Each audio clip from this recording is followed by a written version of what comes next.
Hi, everybody, and welcome.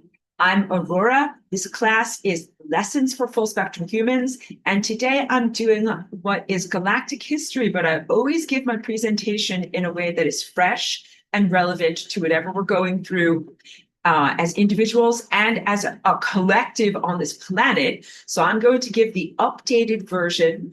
It's not in conflict with the things that I've given or taught about in the past, but it has new good stuff, including a cool new drawing that I sent out to people who are already a part of like enrolled students, along with the updated notes, because that's not going to be part of my original PDF. Let me jump directly into that drawing. Okay. I'm touching, I'm scrolling, doing a thing, and I know I make very wild faces while I do this. Just do this. Okay. No, this part, of course, it's going to go like this. Now this part is going to go down. No, duh. Just give me a minute here. Life is not easy. Life is not easy. This part, oh my God, this part. Okay. Let's begin right here.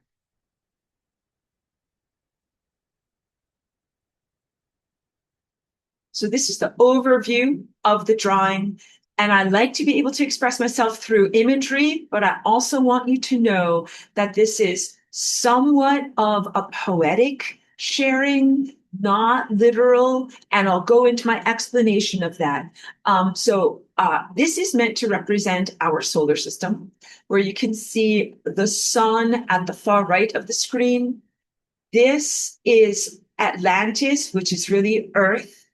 This is the floating city that I describe as the grouping of people or consciousnesses who have already left contact with the surface of the planet and exist as a perfect coherence, like a perfect mind, heart, energy coherence. Key point, with no technology, with no stinking technology that keeps it together, alive, viable, and really circulating around the planet. And I show it poetically spiraling into the sun, but please know that that is like after many millennia of being around the planet, it eventually goes into the sun.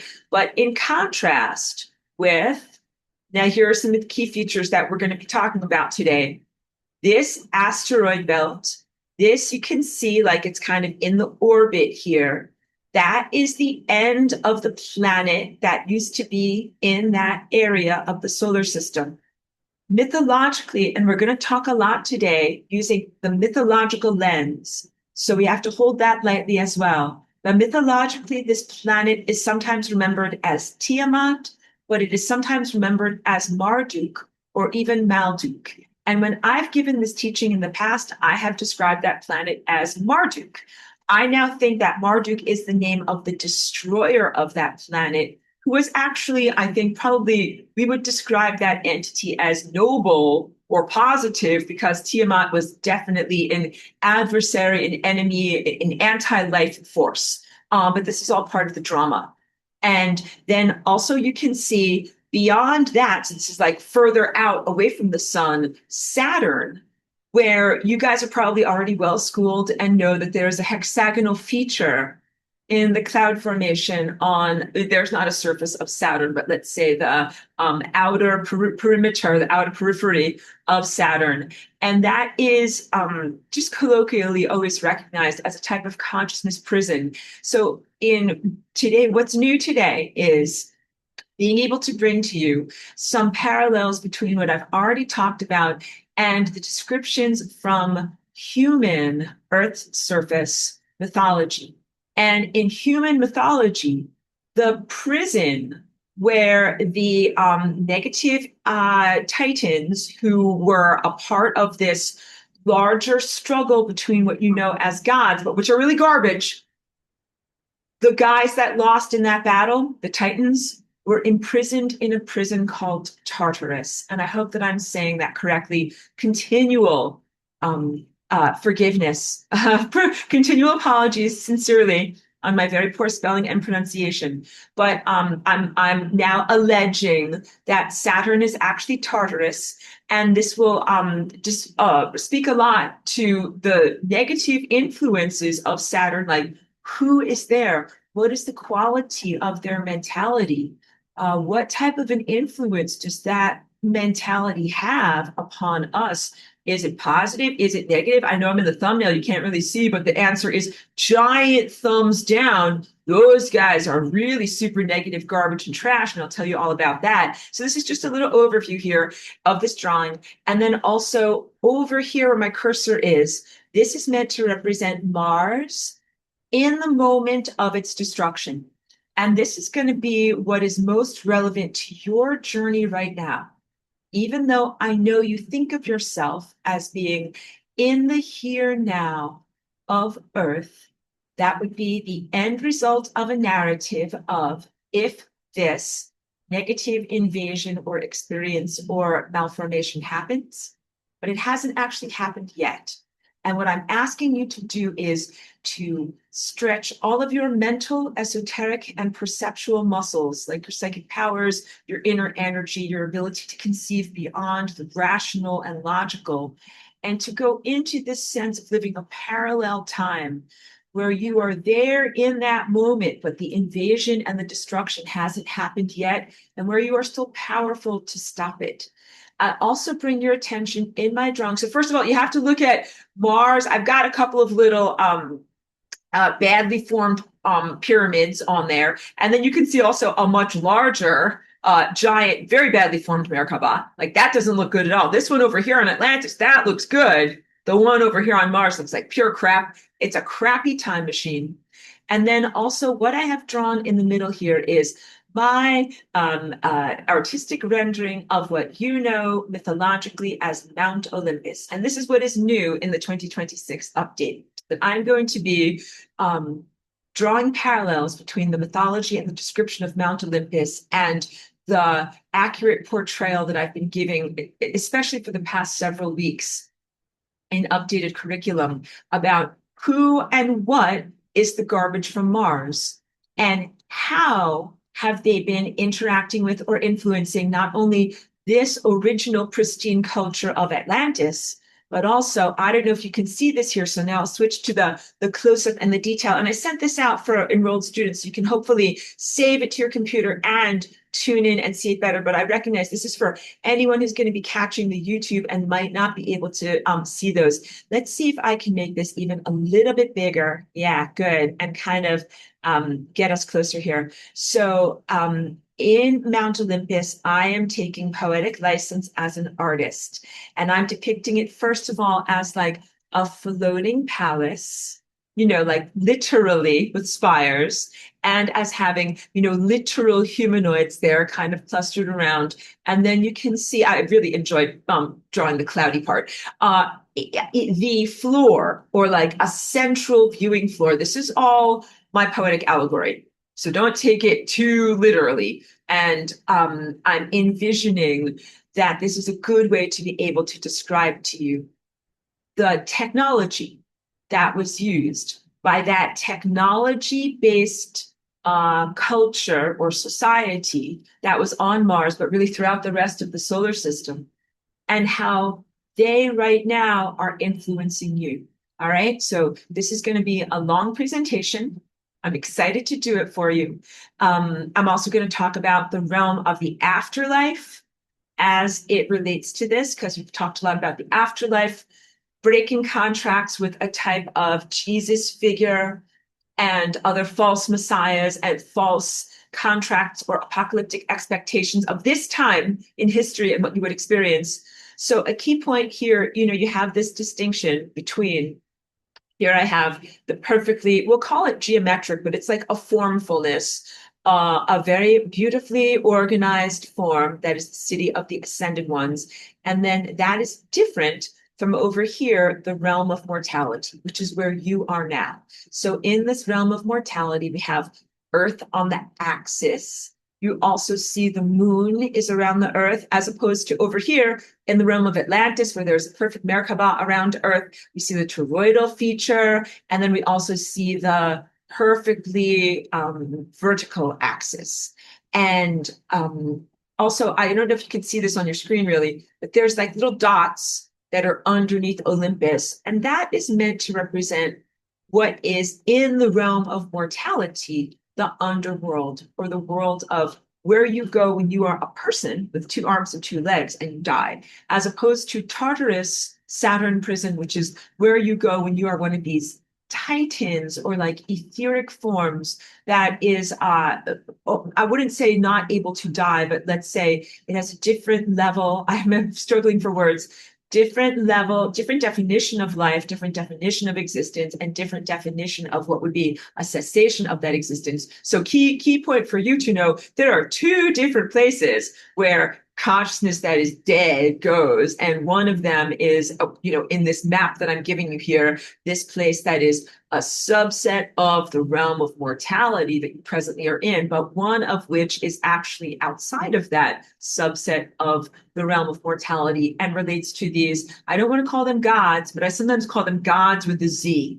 So small g and then Z on the end, because we don't want to give them too much reference. And also, I just love this little drawing that I did over here of Atlantis with this like super muscular nude woman there. I want to say like object drawn to scale. All right, so that's my little joke. Let me go back to this and let me start off with some questions, because I don't know who it was. Someone had texted me questioning about like what even is wrong with technology. What's even my problem? What's anybody's problem with technology? And I said, this is a big answer, like a big question, and not something that I can easily answer in text. And really, the answer to that question is in what I'm sharing with you over many hours today. The answer for your rational intellect is there's really no way to utilize technology in a way that is life affirmative or in a way that positively supports, sustains, or extends life at all.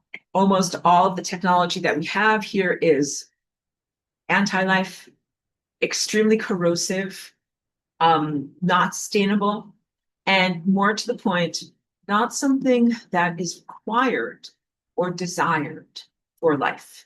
It is really quite the opposite. So most people that I know here now are very indoctrinated and have an expectation of the use of technology as if it is just a matter of life and something quite normal. I come from Atlantis, where we do not use technology. And the concept of using technology is not only like off-putting or alienating, but it is very distasteful.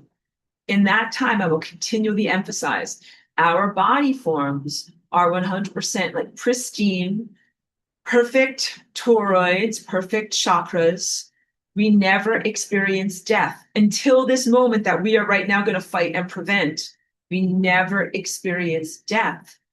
And the concept of like, we wouldn't need something so that we could grow our food. We don't do that. We don't need something to keep us warm. We already keep ourselves warm. We don't need something to keep the rain off of us. This is not an issue. We don't need something to like help us to remember because we have a perfect memory. We don't need like a book to write something down. We don't need something like a phone to call each other, use our mind. Like every single one of the things that you in this level of reality, in the realm of mortality, use technology to either support life or compensate for some loss of one of your innate abilities that actually comes from the level of Atlantis and what you should be able to do there with your natural gifts and your natural connection. Now, again, I speak to you in my class.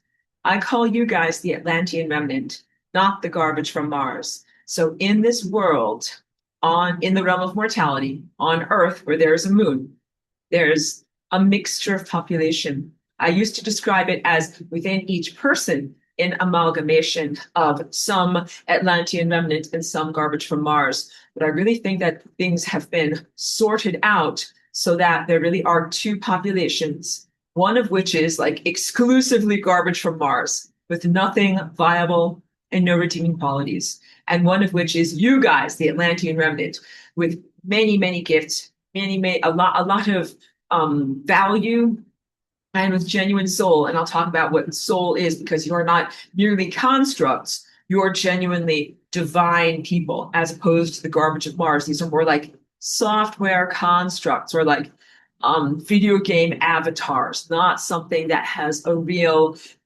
code or lifelong vivification that will reverberate forward. All right. Hold on, I'll pull up the chat and I'll talk to you later.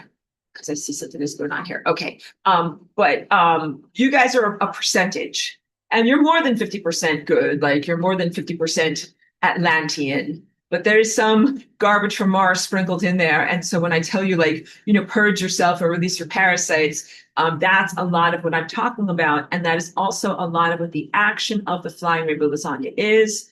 The action of the flying rainbow lasagna is a way for you to internally comb through the debris, the consciousness debris, the erroneous thought patterns, and erroneous genetic patterns that have been woven into you. And some of them are from ancestors, and some of them are from cultural and religious projections. And to get rid of them, like to say that doesn't belong in my musical score as an individual. So Flying Rainbow Lasagna as a tool for inner house cleaning so that you can be free of that stuff. Let me also, so the answer to the question of why we don't want technology is because technology is always going to be a dead weight that brings us down instead of brings us forward. And technology also is very much anti-divine harmonic. So divine harmonics, these are like the divinely intelligent patterns that are printed on my dress and that I paint. They're a way of organizing time and organizing events. And it even relates to what is a viable life? What is a viable consciousness? Who should be in the world? And who or what should not be in the world? And what I've described as being very erroneous, caustic, and not life affirmative in the use of technology in your experience is that it has generated some life and sustained some life that should never be here, like never alive, or think of them as genetic codes or characters or recipes of characteristics that should never be in existence. And then you're having to deal with that. And then also some things are like a type of life support, an artificial life support. So you can relate to and comprehend the concept of a person who's badly injured and they're whatever, in a coma, and then they have life support systems to try to keep their body alive. There are things that are literally life support systems that have been keeping non-viable whole groups of consciousness moving through time, if not fully alive. And I would consider these to be parasitic consciousnesses or even vampires in the sense of drawing energy away from those of you who do have a potential in your life and who can go forward, and that they are not able to run the marathon effectively on their own without technology. So they have invented technology to facilitate their journey through time and even to drain energy off of you and even to drag you down. And let me just hydrate. I will hydrate continually through this marathon. A lot of what I was critical of, you guys have been very emotionally resilient in listening to my critiques of foundational concepts like what is Jesus and what is the Christian religion, in being critical of that religious figure and the esoteric action of what those contracts do. It drains energy from the living and siphons energy to the membrane of death.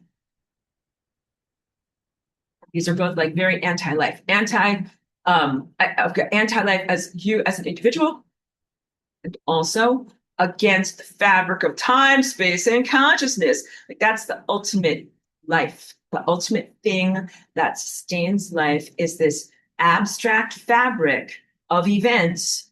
And we want to honor that fabric of events and not have it be destroyed. Pardon me, I just did my lighting before because I'm like, oh, like you guys can't really see me. And the reason why I did is because like 10,000 degrees outside and like we're being fried. So I just deal with the lighting as it is. Okay, so let me also, before I get going too much, let me read what's over here.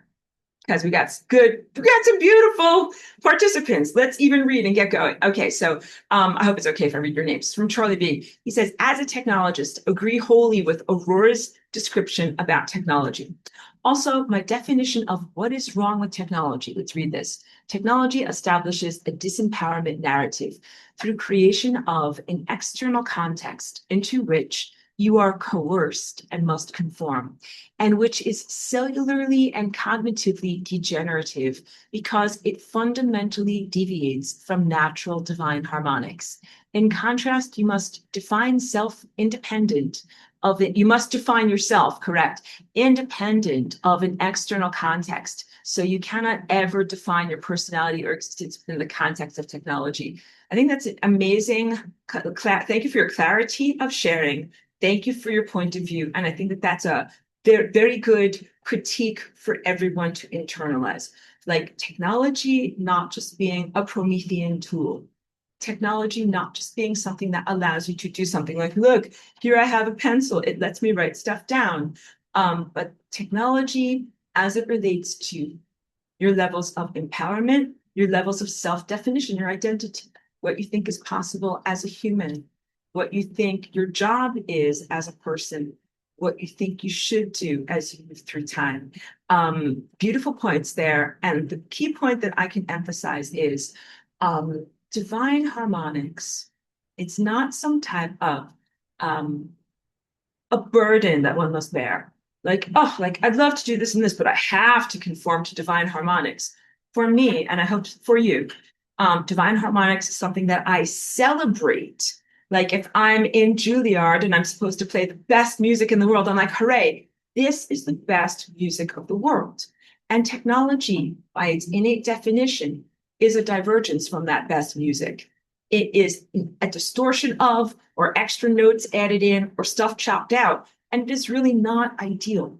And just because most of you live in, have formed your self-identity and are ready to navigate a world that is formed by or relates through technology, doesn't mean that it's the ideal way of doing things. So thank you very much for your thoughts, Subi. And Landley says, currently I'm having a difficult time witnessing a lot of young people in my community, so that's age 30s, get very, very sick. And I'm sure it's a result from subcutaneous injections the past few years. They are good people. It's really hard for me to wrap my head around watching the decay of their bodies when they were trying to protect each other. The truth was hidden. Goodwill was manipulated and used against us. This is the definition of betrayal and deception.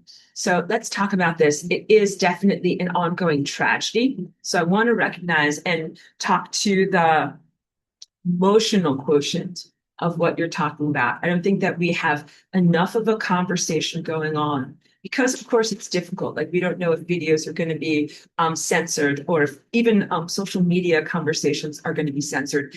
Because if anybody doesn't remember, way back in 2020 and 2021, that was normal.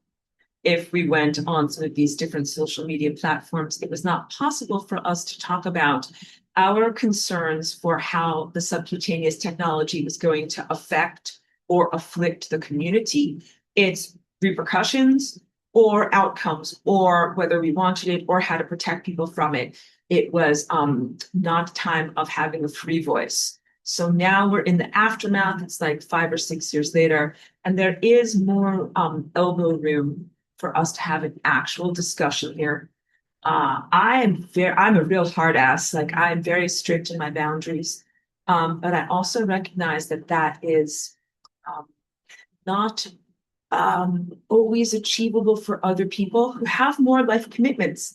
Like I do not have, a family and other people depending upon me. So people have a lot of ambivalence about having strict boundaries regarding the people who subcutaneously inserted technology and the sorry if I sometimes like trying to stay focused here, impact that it's had on the people around.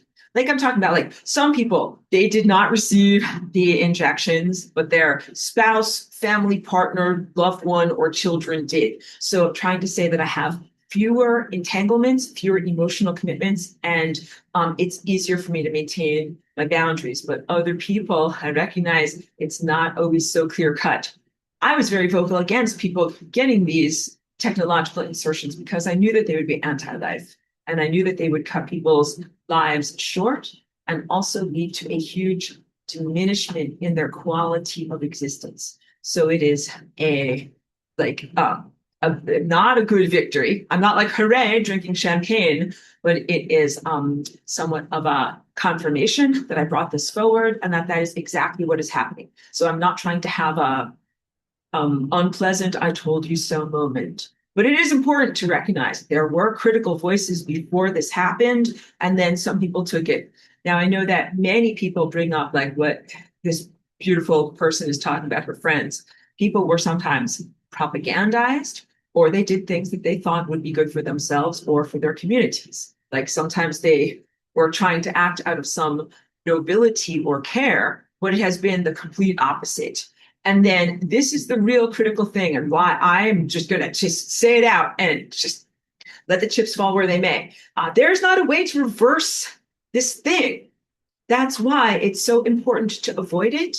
And so much of my work as Flying Rainbow Lasagna has to do with going to moments to do stuff, warn people, and prevent things, because there are some messes that are almost impossible to clean up or very difficult to address in the aftermath, and so much better to prevent. So, of course, not everybody is in the same bucket. Please know this, take it on a case-by-case basis. So people took all sorts of different magical brews. Some people took 1 or 2 or 3 drafts of the magical brew. And people took different recipes, and it affected them differently. But this is, don't abuse the miracles. Like when I tap the sign, don't abuse the miracles. A lot of people took those magical substances thinking, I can detox that later. This is why I get mad. Not enough people have stood up to the industry of putting things subcutaneously into people's bodies. And I can't always even say that word because there has been so much suppression around the word. It begins with a V. It sounds like the woman's name, Maxine. Yeah. So some people had an interaction with a woman named Maxine. And this was even before the most recent levels came up. And they're like, oh, yeah. And then I took this and that and took some bentonite clay baths and I was fine. And they do this to their kids, too. They're like, oh, we'll just get that kid Maxine'd up. And then he can go to school like all the other kids. And we'll just stick him in the bath, bentonite clay, and everything will be fine. This is one of the most horrible accommodations and cowardices that people have done, especially when it relates to their children. I should say no. Not like I'll let this poison go into the body and then see if I can get the poison out. Don't abuse the miracles. So people abused miracles for a very long amount of time, not standing up to both the government and pharmaceutical influencers and overlords of your world, and paid a huge price. So now here's the real problem. People in my class mostly didn't participate in those things, but you are emotionally destabilized by your friends and family around you who did participate in those things. And this is, it means that you carry an emotional burden, like what this person is saying here, in watching your friends who are in their 30s have shorter lives. Maybe they're not going to be here in a few more years. Or maybe they've got bad diseases and they can't do all the things they want to do because of their bad diseases. Please know that this is like not by accident. I mean, just if I haven't even gotten going on my real galactic history curriculum here, but like this is everything about what the assaults on Atlantean people, the assaults on your divine connection, and the assaults on your potentials to ascend or to transcend the limits of mortality and resume your direct divine connection.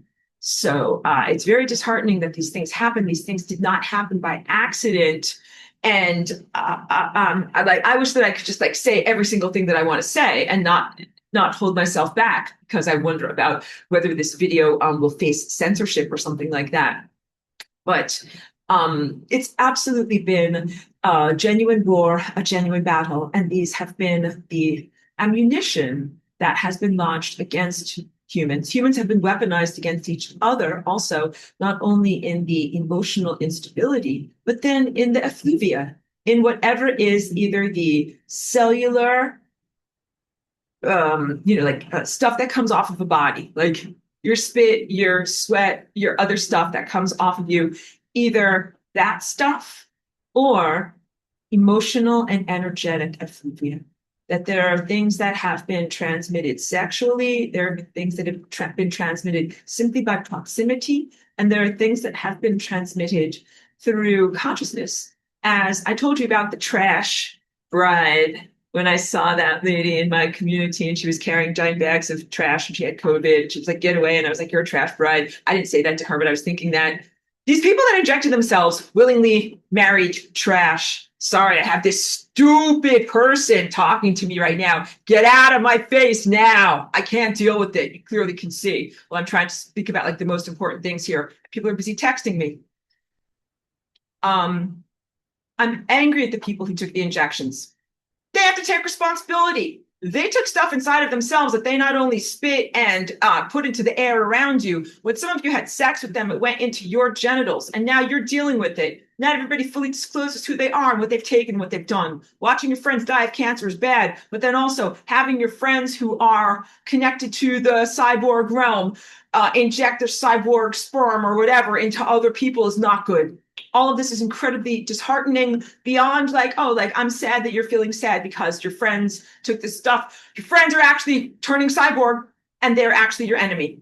That's the real thing. And when we talk about the things that will happen in Atlantis, if we do not effectively fight against the garbage from Mars, that's what you get to experience. If you don't effectively stop the garbage from Mars from beaming itself into bodies in Atlantis, what you get to watch is the same thing. Friends and family turn into monsters and turn against you, and you have to deal with them degrading and what is the word? Decomposing in front of you, and the horror and the betrayal, and then the isolation and loneliness and grief at having lost those people. So the answer is like those people shouldn't have done those injections in this layer of reality, and the answer is fight against the impending invasion that is happening at the layer of Atlantis. This person goes on to say, right now my hot item is it's not her hot item. Let's speak correctly here.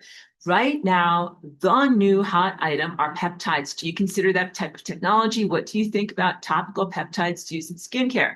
Okay, I'm just going to warn you all again in case you haven't heard this, and I've said this in other videos, but I don't have it officially written or anything like that. Peptides equal transhumanism. Please do not take them. If you have already taken them, you are, just going to use bad language, probably fucked. You probably cannot ascend. I'm talking about the injected ones, but also all of these weight loss ones, because now they have a pill that is like whatever, Ozempic pill. These things, first of all, Ozempic and all these other injectable peptides aren't just peptides, they also contain nano. Anything that you are using to apply stuff into your body that involves a needle has nanotechnology in it. Do you know that there's nanotechnology like in so much food and so much parasites now? I used to eat these tortilla chips made by Siete. I like them because they had almond flour in them instead of regular corn, and I thought it was less inflammatory. They sold the company. I ate those chips for breakfast this morning. They are full of nanotechnology. I had like the worst stomach ache, and I finally realized it's the chips because they sold the technology, they sold the company, and now it's run by PepsiCo. And yes, it contains almond flour, chia seeds, and then a heavy sprinkling of lime-flavored technology. And then that goes into your lining of your stomach. Like it's terrible stuff. Okay. So you have to look at the world right now, honestly, as a dangerous place where there is hidden technology in most of these substances. And the technology is anti-life and anti-human. And if you have that stuff inside of your body, when you attempt to have fast amounts of light flow through you, it will create obstacles that cannot flow through you effectively. So there are real problems with obstacles. That would be things like microplastics and heavy metals. And also this is nanotechnology, which creates artificial networking and fascia. This also is an oppressive betrayal to the rest of humanity because these are vampire people who inject themselves with nanotechnology and then they become wetware soldiers vampiring energy off of you. This is very wrong, very unethical, and very bad. All right. So some of these people are the essence of selfishness. They want to look 20 pounds lighter. They want to look what is called snatched, like trim and fit and like with visible muscles that bulge forward. None of this is about better sports performance. Like people used to do steroids and everything like that. It was about actually performing better. This is strictly males and females for their appearances. And what they are doing is, first, I will tell you, what are peptides? Peptides are artificially created molecules that are first created on plastic substrate in like very questionable laboratories in Asia. Then they dissolve the plastic substrate and then you inject the whole entire thing into you. So you're already injecting fucking plastic directly into your body, supposedly to look more beautiful. I am angry at you because this, not you, poster, but anybody who does this, not just your personal choice to do this. If you were just some stupid idiot like Beverly Hills cosmetic surgery person who's like, oh, I want to look 10 years younger, inject plastic into my face, I would say, do your stupidity. But when you do this, and it's a technology that connects you to the rest of humanity, your face comes at the expense of the rest of us. Gym bros who want to look snatched do that at the expense of the rest of us. It is completely unethical. It is completely wrong. People who want to do this are the essence of the garbage from Mars, pure selfishness, and something that is harming the rest of us so that they can look 20 pounds lighter. Serena Williams or Venus Williams, whoever it is, this tennis player, she's always like super chunky. She took Ozempic just to look slimmer. She is slimmer at all of your expense. Hooray. When you see her dancing on Instagram, you should be like, wow, thank you for stealing my energy. Athlete, this is wrong. Athletes are supposed to earn their energy properly. They're not supposed to steal it from you. All of this slush funding of humanity and interconnection of your bodies is wrong and gross and disgusting. And the problem is there's not a way for you to non-consent. So you're surrounded by people who are consenting. Yes, I would like to steal energy from all of you. And you don't get to say, no, I don't think I would like for you to not steal energy from me. And there's a reason why it went from like injectable COVID-19 vaccines then 5 years later into injectable peptides. It's because people got smart. They're like, I don't want to get fucking cancer from the COVID vaccine. Everyone I know is dying from pericarditis. 14-year-old children are dying on the hockey field because of their injections. I don't know if this video will be able to be seen anywhere, but let's just keep going. So people are getting too smart for this crap. So we got to turn it into some kind of a health and beauty product. And then you have these disgusting people who are on Instagram that I've already railed against last week, the influencer class, who are the garbage from Mars, who are selling this shit. They're like, here, influencers, got my peptides, looking snatched, buy it, buy it. And if you don't hate that now, I hope that you hate it forever. They're little tapping fingers. Buy it, and then they will go like this. Buy your peptides, looking snatched. I hope that I have given you all of the immunity that you need now against peptides. If you haven't already taken them, do not fucking take them. If there are people in your life that you care about, don't let them take them. If you are around people that took those peptides, guess what? They are W-banning you. When you are in their presence, they are taking your life force energy. If you have sex with them, God forbid, your energy is being taken from them in the moment of sex and afterwards. This is like a fucking nightmare. This is a fucking nightmare. You walk around trying to whatever form human relationships, and these people have done this to look more attractive, and they are fucking vampires here to hurt you. This is the world that you live in. When I write some of my music, sometimes it feels like that music sounds kind of sad because this is the world that you fucking live in. You have monks that are meditating like lawnmowers in direct non-gratitude of life because they just want to get out of here so much. And you have people who are willing to sacrifice their humanity and degrade every single one of the rest of us who are actually natural so that they can have a slightly smaller waistline. All right, so some of this relates to very aesthetically image obsessed people who are idiots. Some of this also relates to very idiotic people in the world who are overweight, inflamed, do not take care of themselves, and who are looking to cut corners. So that the theme here is technology being used to get something that you didn't actually earn, looking to cut corners with ascension. right? Using some kind of ascension technology, looking to cut corners to look more beautiful or more young or more healthy or more whatever, and then looking to cut corners in ways of being able to get energy from other people. These are all frauds, fraudulent, incredibly corrosive, and it means that you don't have a social contract anymore. You're not supposed to fucking steal from other people. You're not supposed to be like, hey, like, I like that body part that you have. I think I will steal it from you and put it inside of me. That is wrong. All of this comes from the garbage of Mars. You can tell I'm getting really into my rant, really getting ready.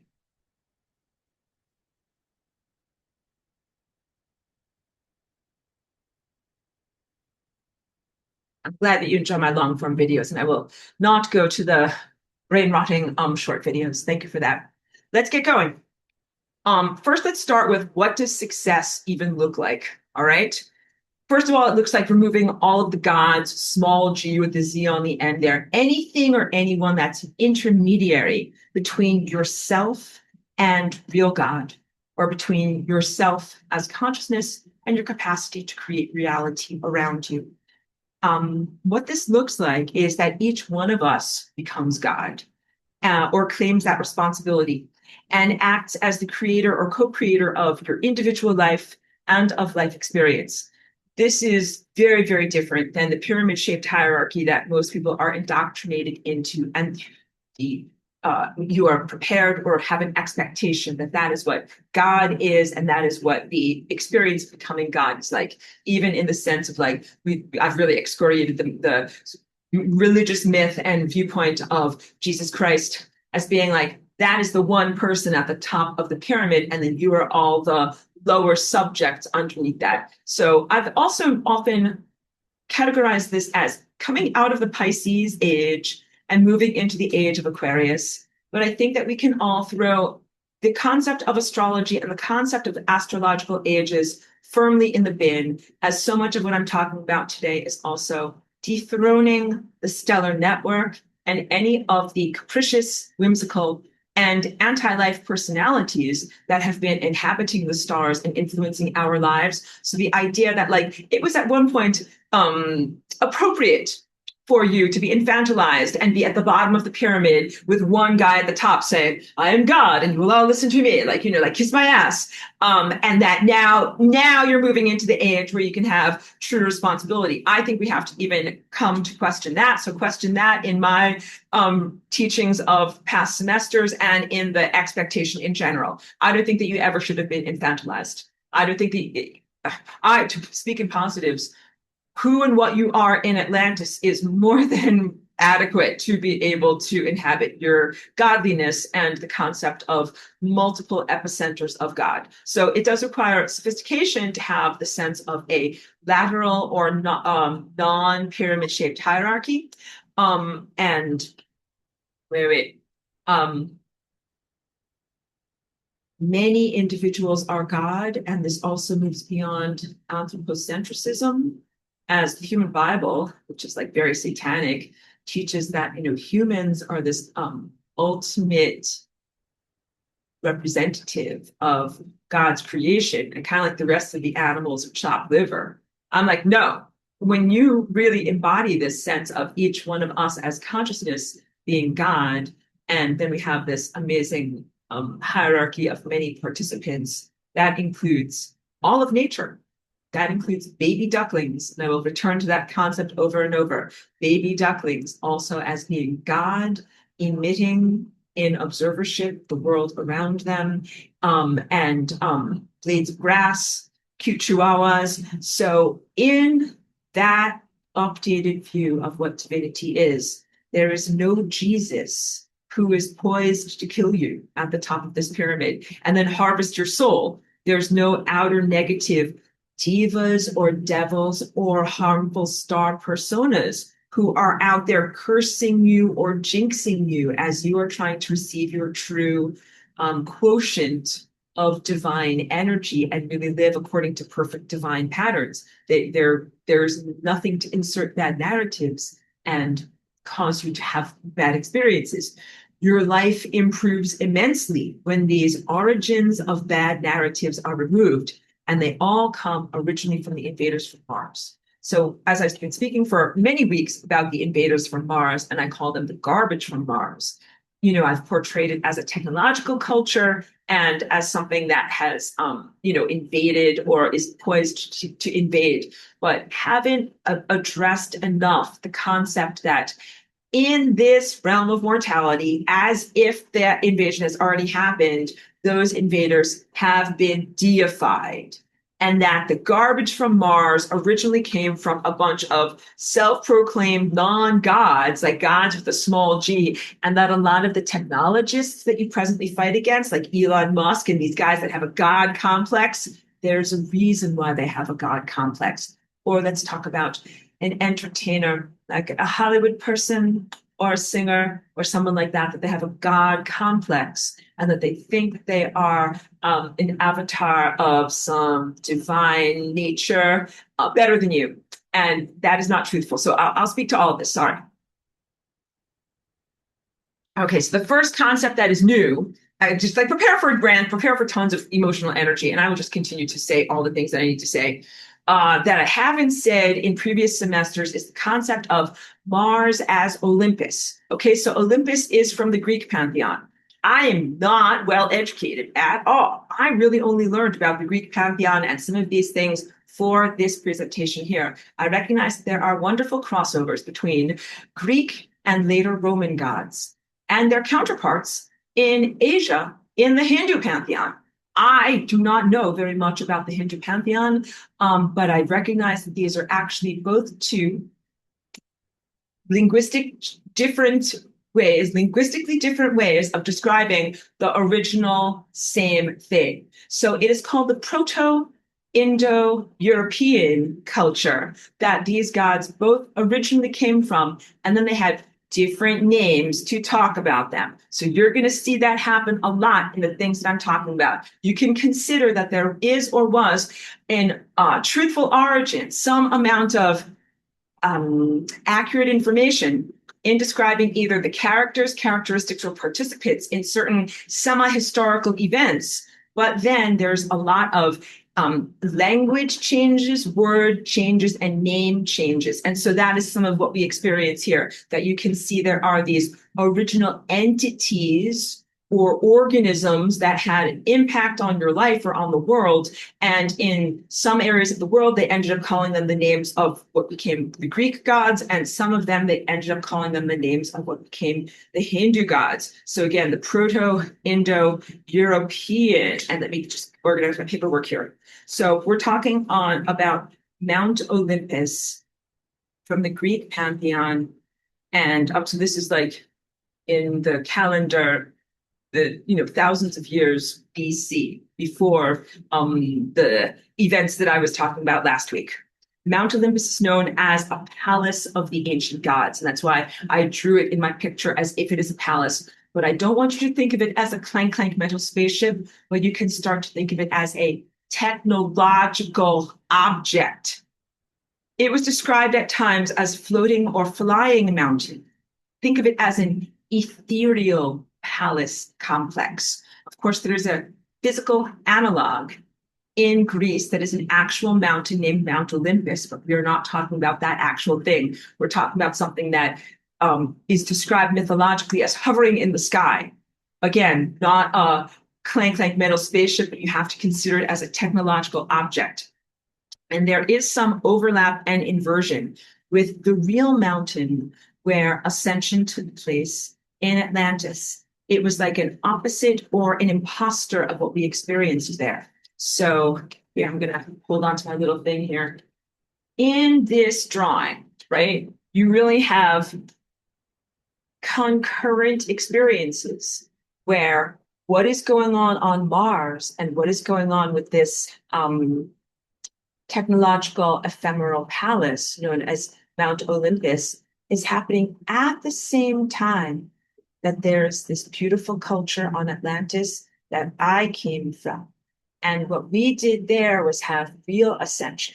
And real ascension, we put this back over here so I don't get fingerprints on it, was when you, like a sporting event, went up that sacred mountain, perambulating around, And then as you went through your retrospection, your life review, and the integration of all of the light that you had sent out and that returned back to you, you then were like at the pinnacle of that mountain and you didn't have to descend again. You were at the higher level and ready to be part of that floating collective and floating city.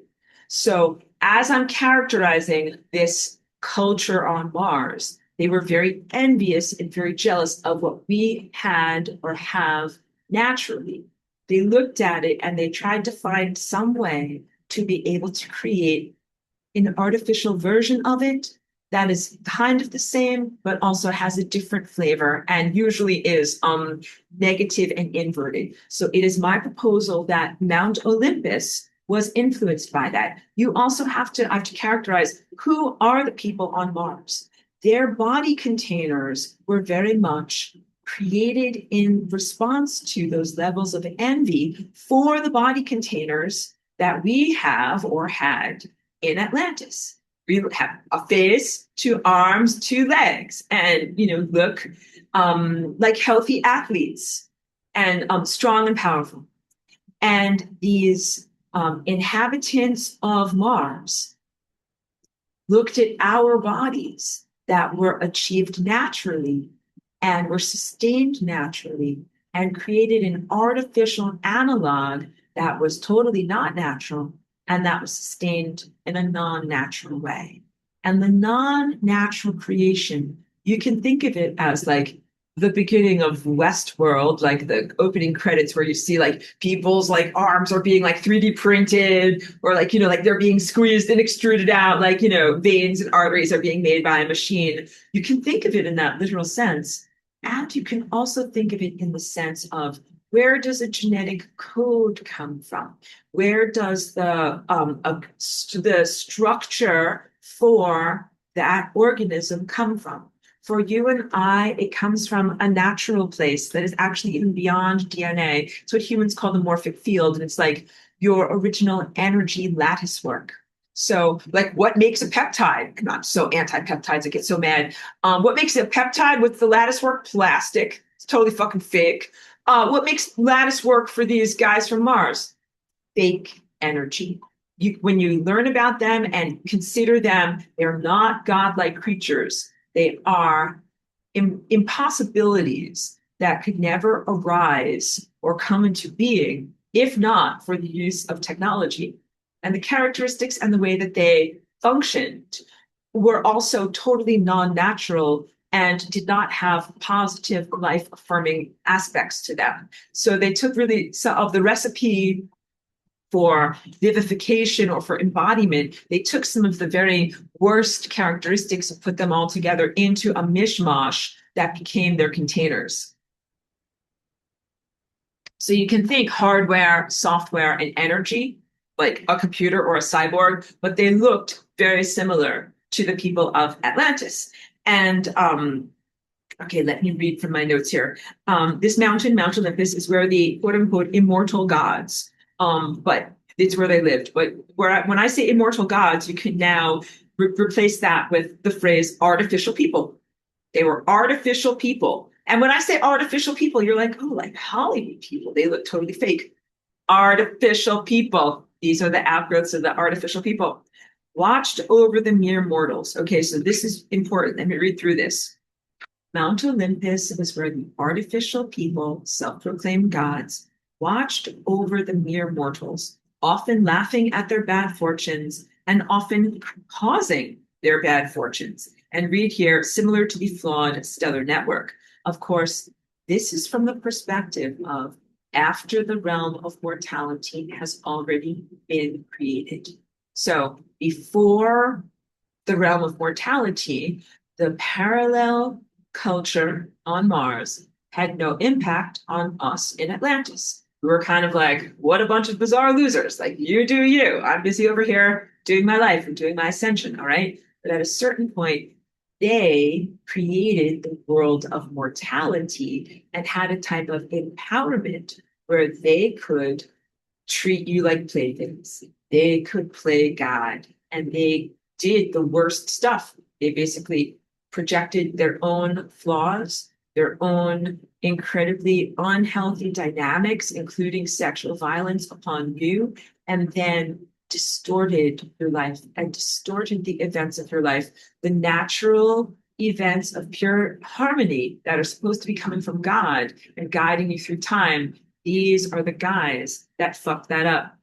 So the artificial people on Mars having their own sexual dynamics, which I must remind you is not a thing in the truly ascended world. So the parallel culture on Mars had very weird sexual dysfunctions. I wouldn't even call them dynamics. They were dysfunctions.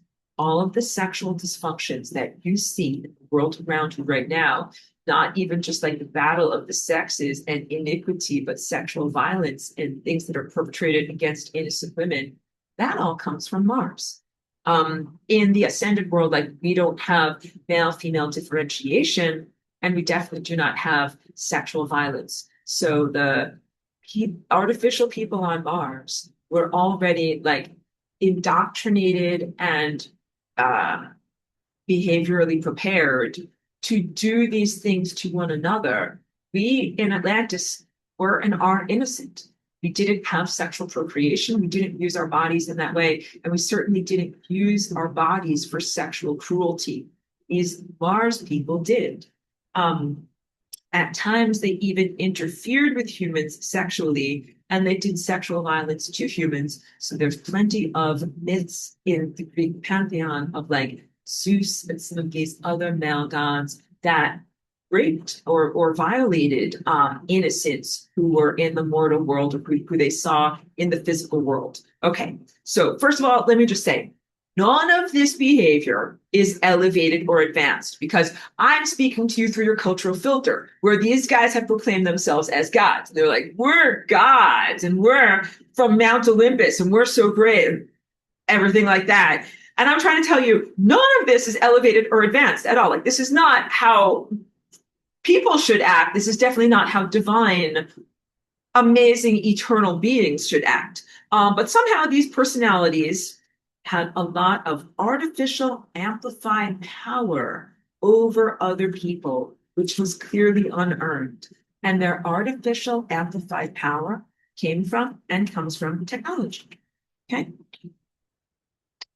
The story is told as after the fall, in the time of mortality. So there are mortals to rule over, but you have to use your mind to restore the correct perspective of an at times parallel culture on Mars, alongside the truly elevated and eternal people of Atlantis. So it existed in mocking parallel and then caused the total destruction of, and then ruled over the destroyed remnants of Atlantis. Okay, so I'm going to also get into mythology here because there is something I'll read in my notes a little bit further down. It's called the Convocation of Olympus, and this is why I started my research, because I found out, oh, like there's a whole thing where they say in Greek mythology that the people who lived on Mount Olympus decided that they wanted to destroy Atlantis. Like, oh, that's kind of funny. Let's find out about this. So that is how I started this level of self-education. Okay, so I already got to this part of the culture on Mars and Mount Olympus requiring software, hardware, and energy. In the Greek myths, the gods ate a substance called ambrosia. So you could consider that that is also a part of their technology, a substance that was their fuel. That was not the physical food that you eat, but that was what they required. And it also was a type of ecstatic, like a euphoria drug, made them feel really amazing. Okay. All right. So all of this stuff from Mars that has been interpreted by you in the mortal realm as supernatural or godly was actually unimpressively made out of mere technology. And now we get to even further back. All of that technology originally came from the planet that we know as Tiamat. And that's the planet that is now the rubble between the orbits of Mars and Jupiter. So in previous semesters, I've talked about this, galactic history and my advanced galactic history. And I've always said that, oh yeah, somehow this battle or this struggle for supremacy happened on that planet that was between semi-biological life or like physicality structures and the technology, like and their computers or and their cyborgs, okay? Um, so do not believe the official psyop. Okay, this is important stuff. Because of course, so as I'm for this class delving into mythology, in previous semesters I didn't even delve. And people would ask me about like, is it according to this Zechariah Sitchin? Is it according to this ancient Sumerian cuneiform scroll? And I'm like, I can't deal with all that stuff. I can't answer. But I can start to answer because according to the official myth, Tiamat was there was a battle there. It was exploded in half, and it's not truthful that the dead half got transported over to where Earth presently is and became Earth.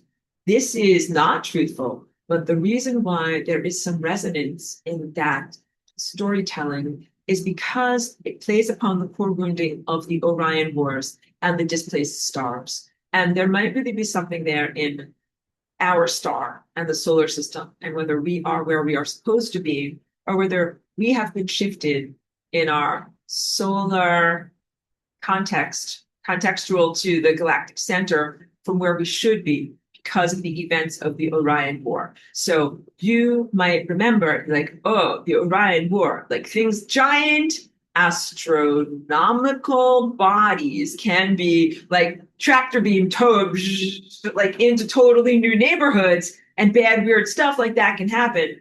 This is truthful. Bad weird stuff like that can happen, and that is not where Earth came from. All right, so good, we can get away from there. And how do I know that? Because I'm from Earth before the bad stuff happens, so I know that it exists before the bad stuff happens. You're not living on half of a dead body, but I understand where the wounding comes from, and I bring it to you so that way you can know about your trauma, address it, and heal it. You guys are doing great. Thank you. I just want to encourage you. I know I bring you to a lot of like challenging concepts, challenging emotional energy, and all other different things. And I'm glad that you're able to like use it as an opportunity for your healing. Good. So no, the planet Tiamat became totally destroyed physically, and it is possible that some of its rubble was eventually, repurposed.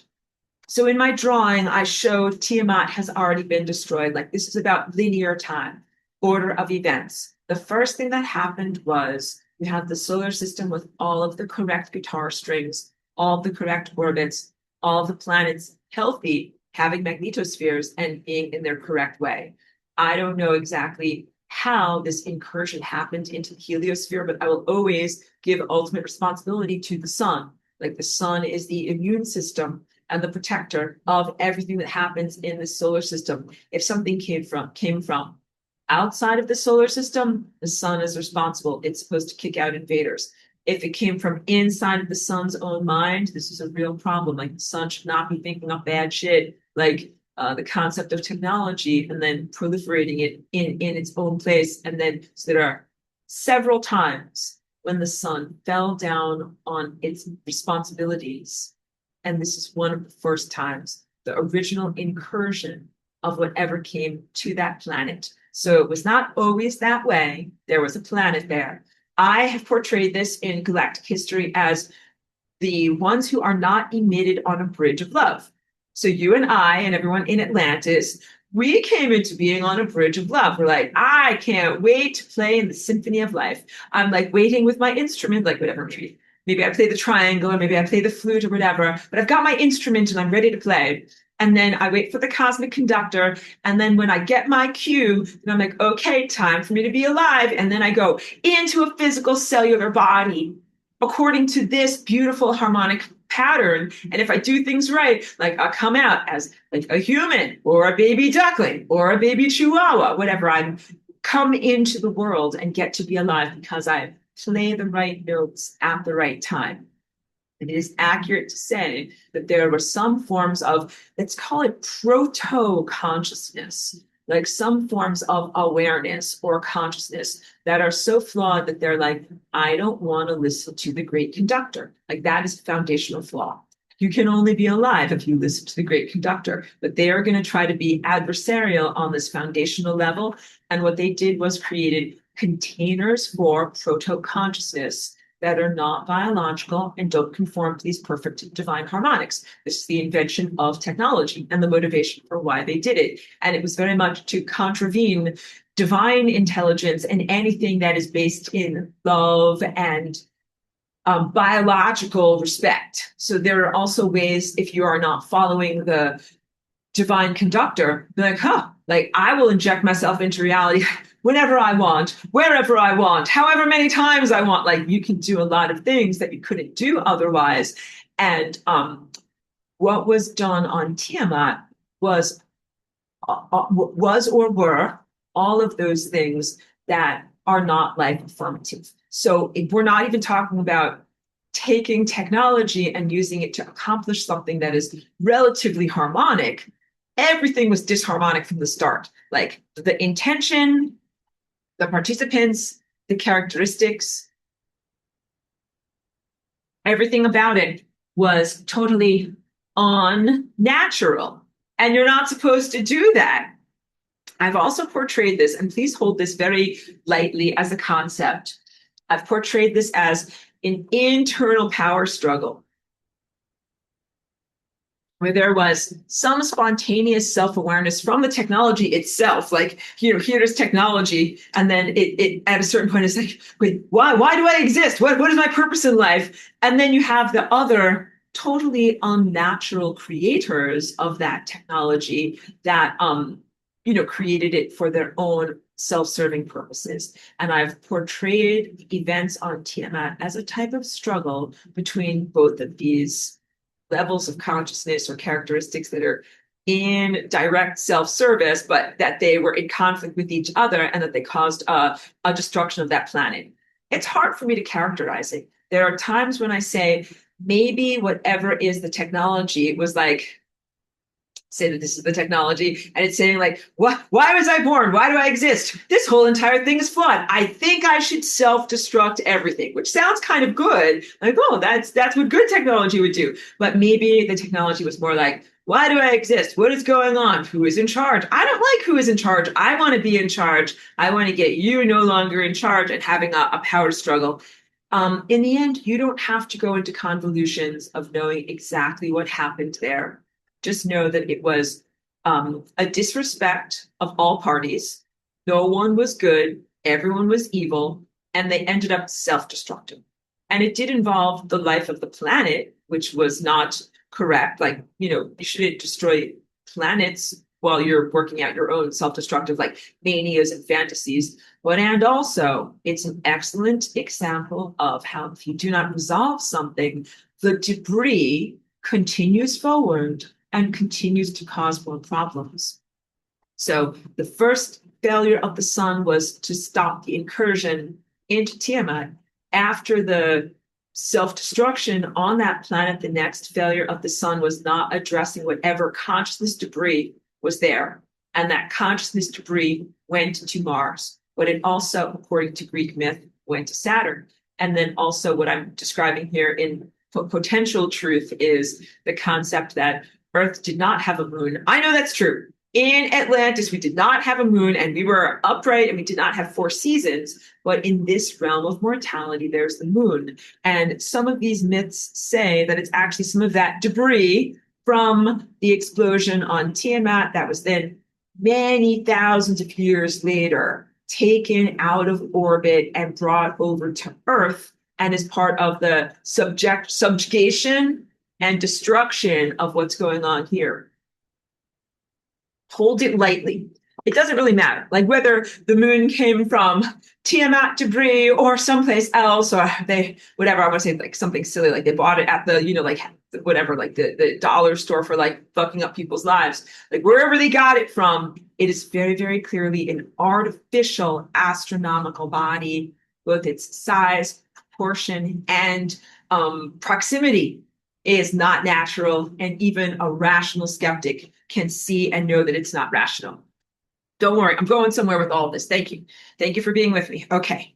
All right. So Sorry, I'm just collecting my thoughts and getting back to where I'm supposed to be as I read through here. Okay, good. All right, so I'm always going to give responsibility to the sun, recognizing that it is in charge of what is happening in the inner planet's biological life and the narratives. Key point, the timelines, the time stories, the historical, for lack of a better word, like the complex interplays and the dramas and narratives. That all comes from the sun. It's all coming out of the mind of the sun. And it is the sun's main job to protect the planets and prevent this type of thing.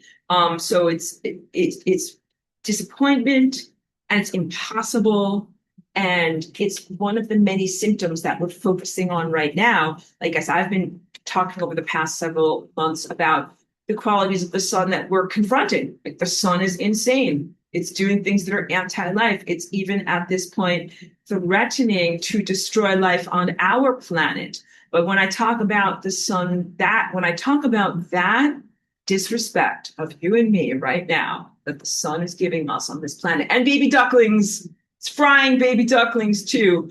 But when you contextualize it in these other larger historical events, they're like, that's actually not that different from what the sun has been doing. But it's very different from my initial relationship with the sun, and I'll speak about that.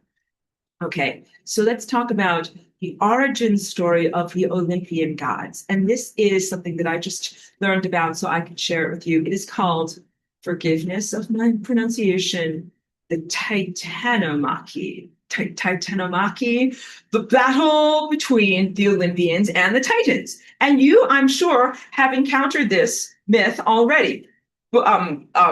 Movies about Clash of the Titans, video games. There's even video games about Olympus and Atlantis. Like I did Google search to try to research this and find it out. It's so difficult because there is so much slop and dross and other things about this actual stuff.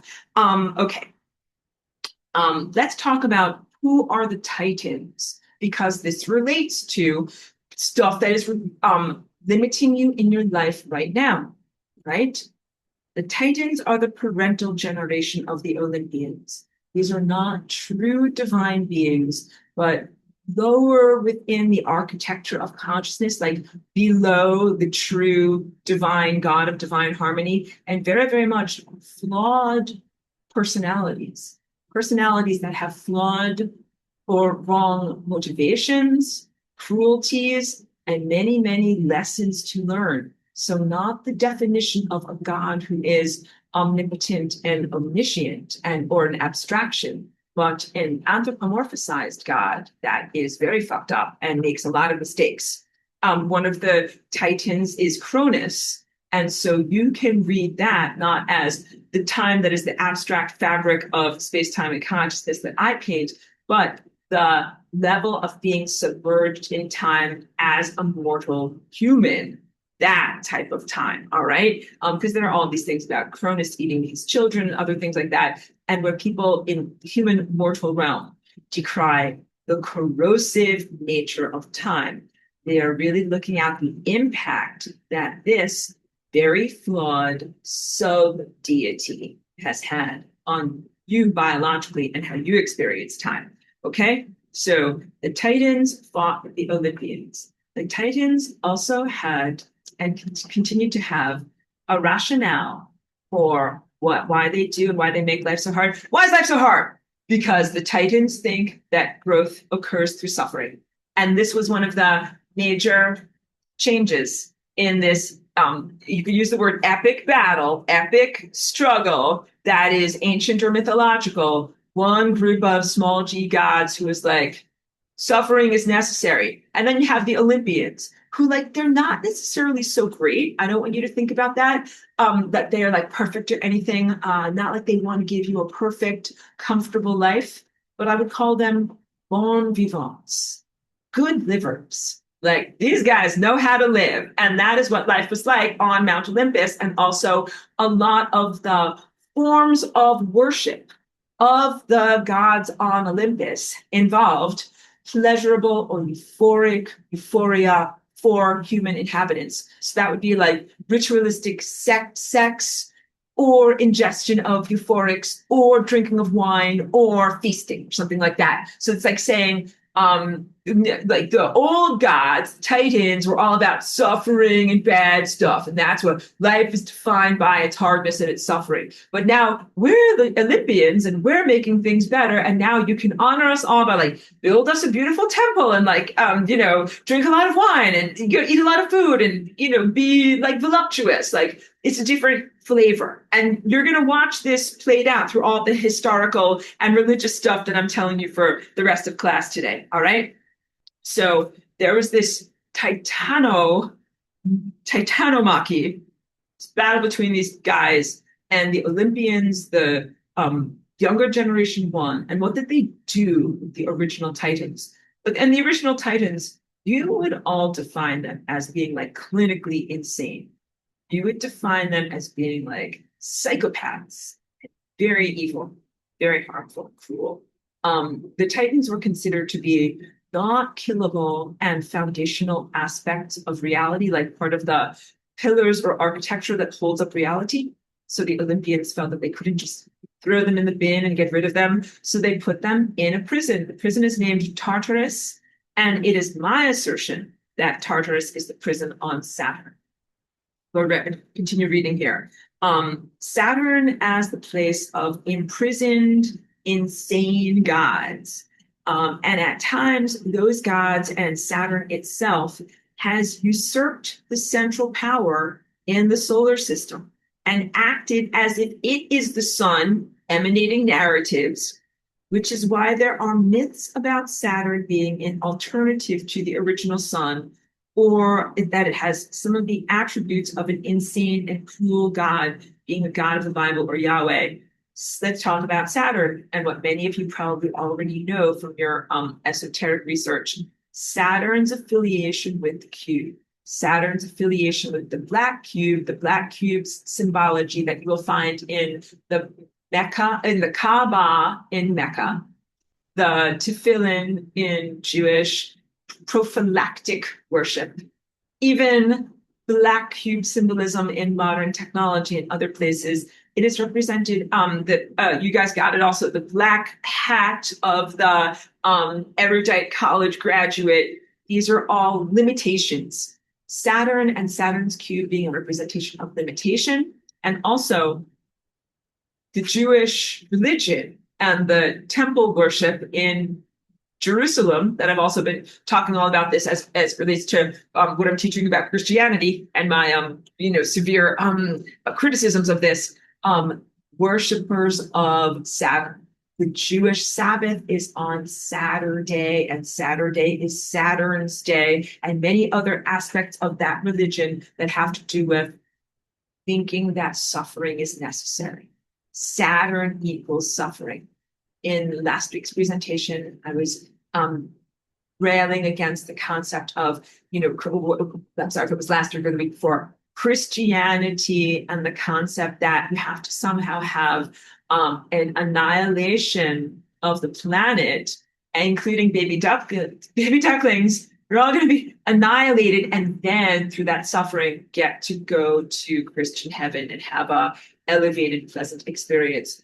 I take issue with all of that, and now you can see the origins of where that comes from. And really most of the struggles, ideological struggles and cultural struggles that have been on the planet for the past 5,000 years have been between these roughly two schools of thought, either growth through suffering or growth through this type of like bon vivant, ecstatic lifestyle. All right. I think that this is a mythological telling of the struggles on Tiamat, and that changed power structure after that planet was destroyed and power shifted to the Olympians. Also critically in this power shift, this is what I described in my initial drawing. I'll show you again. 2 levels of the underworld were affected. Okay, so in the Titanomachy, you got the crazy, insane Titans who are the losers, and they go and they get imprisoned in a place called Tartarus. That is the prison for insane gods. But when you die, you don't go to Tartarus. Where do? You go to an underworld. And where is the underworld? It is a place under Mount Olympus. Mount Olympus is the end result of like the Olympians win. They make Mount Olympus. And so here's insane God prison, but down here under Mount Olympus, that is considered to be your afterlife. And of course, both of these places qualify as the membrane of death. Da, da, da, this class. Who's on the membrane of death? Houthis. Who's in Tartarus? Houthis. Who is worshipped at the Jewish temple? Houthis. Who was made as an interface to harvest creative sexual energy from victims who are experiencing cruelty as opposed to joy? Demonic Houthis, interfaces from the stolen energy around the time of the Exodus, from pleasure into suffering and granting the wishes of the people who are causing the suffering, as opposed to the people who are supposed to be in pleasure. Okay, we're getting there. Both of these, wait.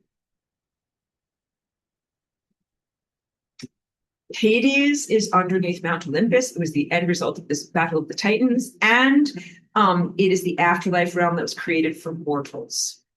Both of these places would be considered on the membrane of death, and this marks the origin point of some of what we know as Houthis, right? Some of the Houthis are never alives. I've described that to you. They never lived biologically. They're insane Titans. They've never lived. They don't know what it is to be alive. And then some of the Houthis are like these semi-biologicals that lived on Mars, died, were not resolved, and are currently also inhabiting or projecting through your chakra system. You are doing great. Also, the religious figure or fraud that I've been describing, Jesus, is said to have usurped the power to control that underworld from Hades as a newly dead person in his adventures in the afterlife. So, of course, I am asking us all to reconsider the mythologicalizing, that's not a word, of Jesus's supposed death and resurrection, and the mental expectations that that gives to you.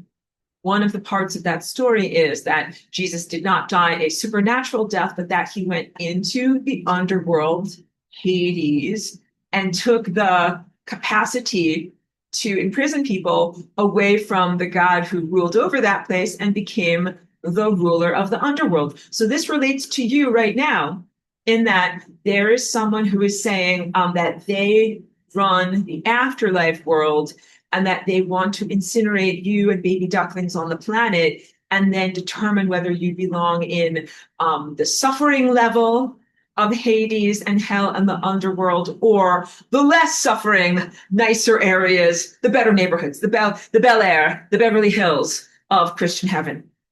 Okay, contextualizing the worshipers at the Jewish temple with the pagan Greek Roman pantheon in a dualistic struggle. Let's go. Saturn worship versus Jupiter worship. All right. So Jupiter is also known as Jove. Jupiter is also known as Zeus. Jupiter is considered to be a planet of positive. Like when you say the word jovial, you think of like someone who's a friend and who's nice to you. And when I say the garbage came from Mars, it's really Jupiter affiliated garbage. Yeah, so what we have, the old, insane, imprisoned Titans on Saturn versus the newer, elevated, euphoric gods on Olympus. And remember, the Jewish temple was one place in the ancient world where animals were sacrificed to a god or an entity or a deity. But concurrently, at that same time, historically, there was the Roman Empire. So the Jewish temple existed during the time when the Roman Empire had already extended out to the Middle East. So there was a conflict between temple worshipped gods. Like there was the gods that the Jewish people worshipped in Jerusalem at their temple. Then there was a different set of gods that the Roman people worshipped at their temples. And this represents the difference between these two gods. Like the Saturn worshiper was in Jerusalem as the Jewish people, and the Jovian Zeus worshippers were the Romans and the Roman Empire. Or there was the near, wait, I didn't say this part because this is important. So these were really, okay. In both of these types of temple worship, animals were sacrificed to empower the lower G gods' capabilities to shape reality.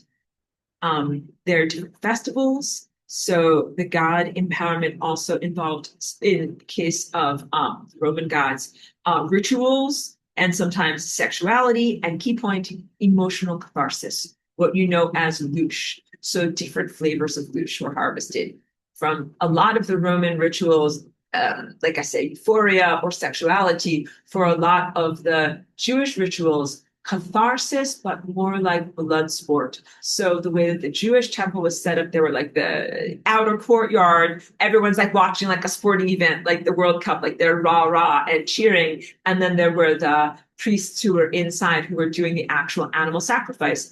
And there would be like crowd participation. And again, I emphasize emotional catharsis because this is what these lower G gods really thrive on. Let's also talk, and this is important in terms of the mythological outgrowth of what is known as Marduk. So the Roman Empire was concurrent to the Jewish temple, and all of my criticism about the fraudulent Jesus. At the very same time, there was a culture that is Babylonian just to the north of there, and they also had lots of Babylonian temples. And animals were sacrificed there. They sacrificed it to the god Marduk. That is known as one of the foundational gods of the Babylonian Empire. And so when I said in the past that the planet Tiamat was Marduk or Malduk, I think that what was being mythologically memorialized was the killer of Tiamat, because the Babylonian myth, they created all of these wonderful salutations to what they looked at as a person who brought them freedom. And so Marduk is remembered as like a life giver, a lawbringer, a person that brought order, a heroic figure, a noble person. But the key point is that so he was another one of the benevolent, uplifting, or euphoric type of gods that were sacrificed to, but still animal sacrifice in that area. Got that? At one point in ancient history, the Babylonians even laid siege to Jerusalem, and then they were able to loot and destroy the Jewish temples. They took all of like the holy implements and gold and stuff like that. That's the first temple. And so this is, before the year zero and Jesus's life. And then what they did was they systematically dismantled the entire Jewish power structure. It's known as the Babylonian diaspora. It took all the people that lived in Jerusalem and they were like, you don't live in Jerusalem anymore. You live all over the place. It's like they made them go all over so that they would become kind of assimilated into the rest of the culture. This is a direct example of the struggle between the Jupiter, Jovian, Zeus, Olympus, Babylonian team versus the Saturn, Yahweh, Titan, Tiamat team. Okay, good. Mount Olympus as a way to fly. So let's focus on Mount Olympus and its qualities.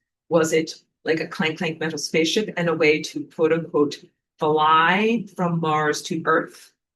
Was it an intermediary between realms? Was it a bridge or a connection point or a virtual reality realm? So I'm going to talk about it more in that sense, not a physical flying saucer, but more of a virtual reality realm or a portal or a technological interface between these layers of consciousness that never meet otherwise.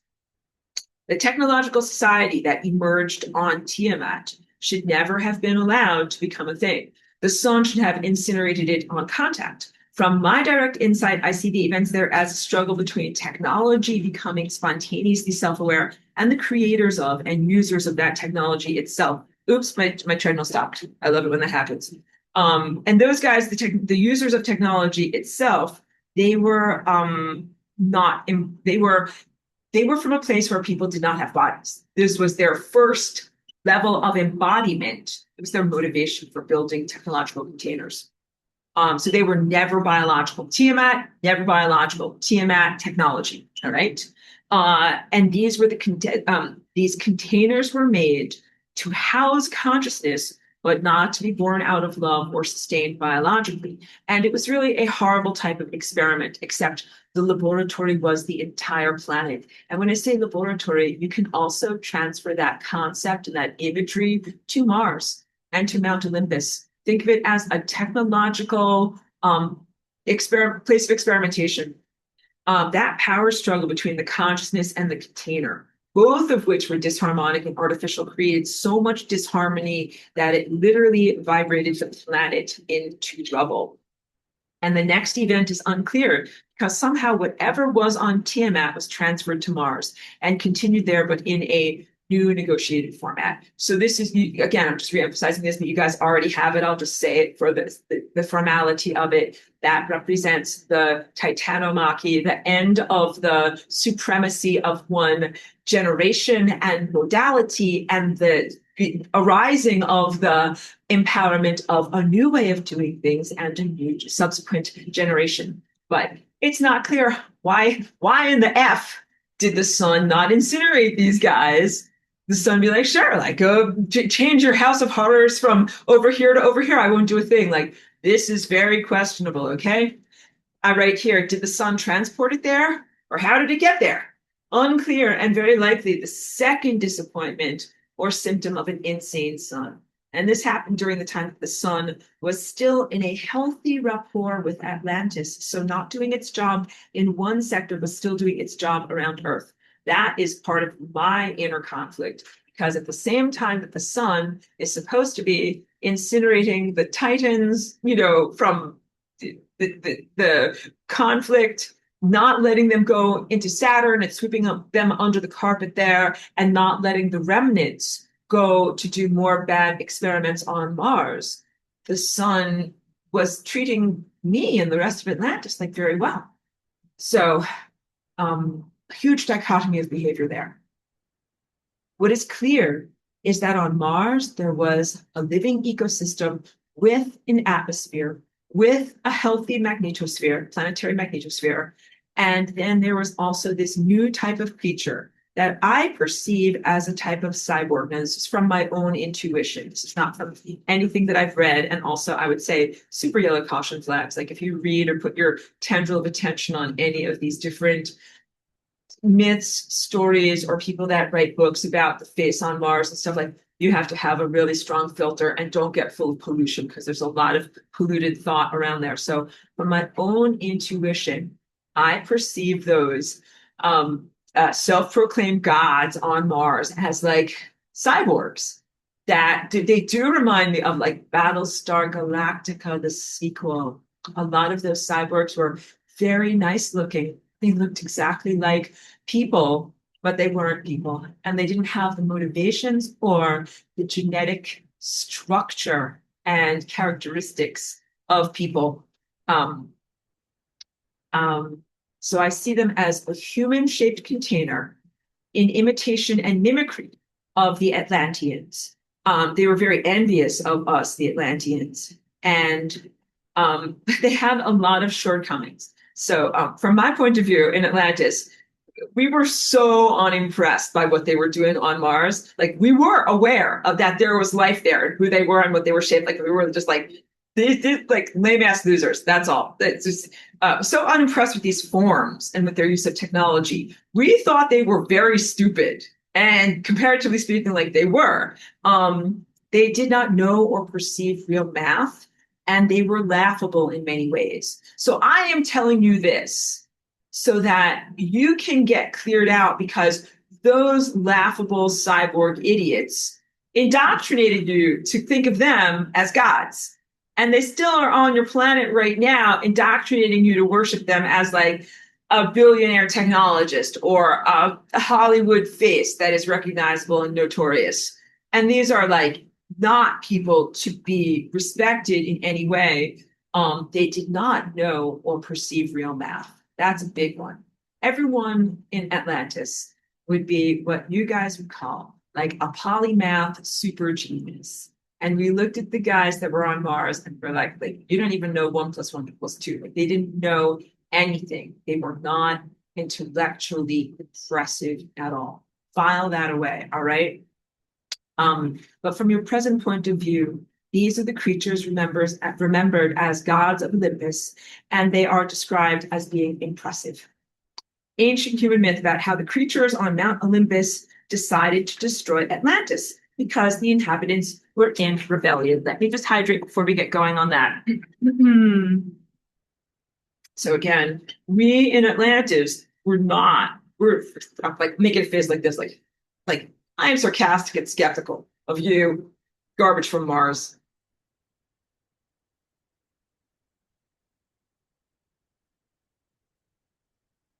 So this is according to the myths that are in Earth's, culture from Greece, convocation of the Olympians. And you can read all about this. It was a decision to destroy the civilization known as Atlantis in ancient Greece. So in ancient Greece, and described by their writer Plato, Atlantis is described as a landmass, not as a culture that is global and worldwide. So you're already having to peel away layers of mythological projection, but you can get there. And Atlantis was also portrayed as a rival to Athens and to the elevated and cultured Greek place. But you can just say Athens in Greece is loyal to Olympus, and Atlantis is not loyal to Olympus. All right. So Athens in Greece is loyal to garbage from Mars. Athens in Greece is loyal to the original Titans who are insane and they're on Saturn, but not Atlantis. The inhabitants of this Atlantis were described as hubristic. And now this is going to relate to each of you guys in this moment. This is part of the deeply ingrained blame the victim mythology. And the current Atlantean remnant is often subjected to echoes of this. It's a core wounding that you might feel that someone is telling you, like with an echo, you deserved it. And so I am here to tell you that you did not deserve it. First of all, Atlantis was a global civilization. The influx of energy from Mars was or is imminently about to be a huge violation in exactly the same way that women who are violated or whatever sexual, survivors of like exploitation, things like rape, you don't deserve it. You do not deserve it. But you understand that these are illogical emotional truths that are projected upon you, and you must reject it as part of your healing. I wrote about this on my Patreon, and a lovely commenter wrote something there that I really think was through this filter of trauma. And I still have to return and write my response, but I want to uplift each one of you who is the Atlantean remnant. You did not deserve to have your planet invaded. You did not deserve to watch the people around you get degraded or die instantaneously or be demonically possessed. You didn't deserve any of this. So the mythological lie is that the Atlanteans got too big for your britches, either became too using of technology, which is just the ultimate irony that the Mars people would accuse you of that. Magic stabs and crystal warriors and things like that, using magic or high technology in a way that was hubristic and somehow deserving of this smackdown. And none of that tracks for me at all. You didn't deserve to be invaded. No one deserved to be invaded. Rape and violation, these are not educational or didactic principles. If you are exceeding your boundaries or doing something right, like rape is not ever an option for education as to how to act better. And this is 100% a projection upon you. You are innocent. And I emphasize that in my work, teaching you all the time.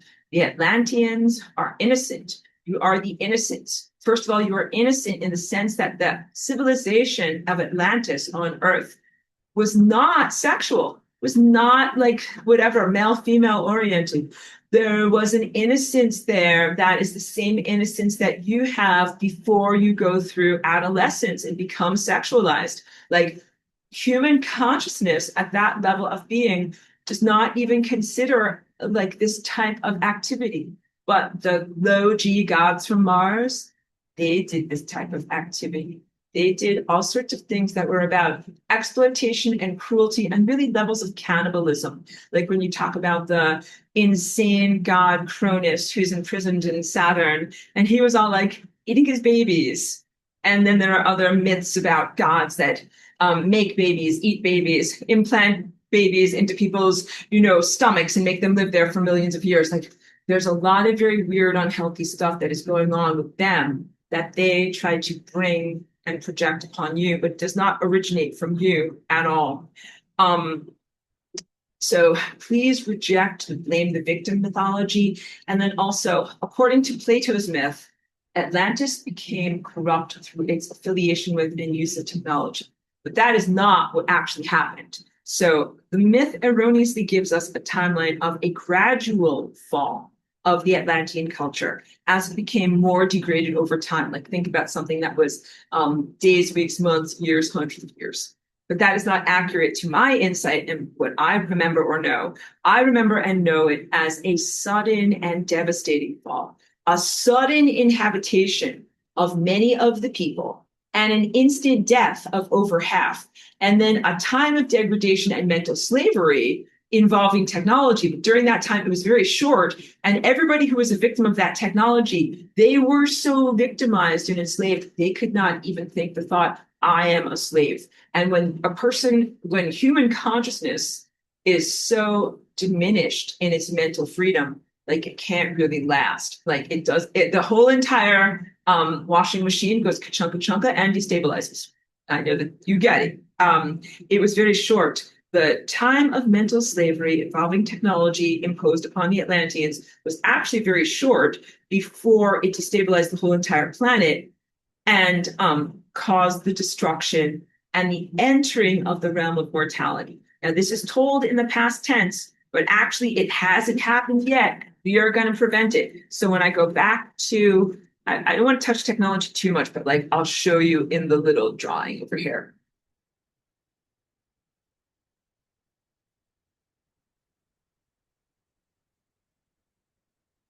So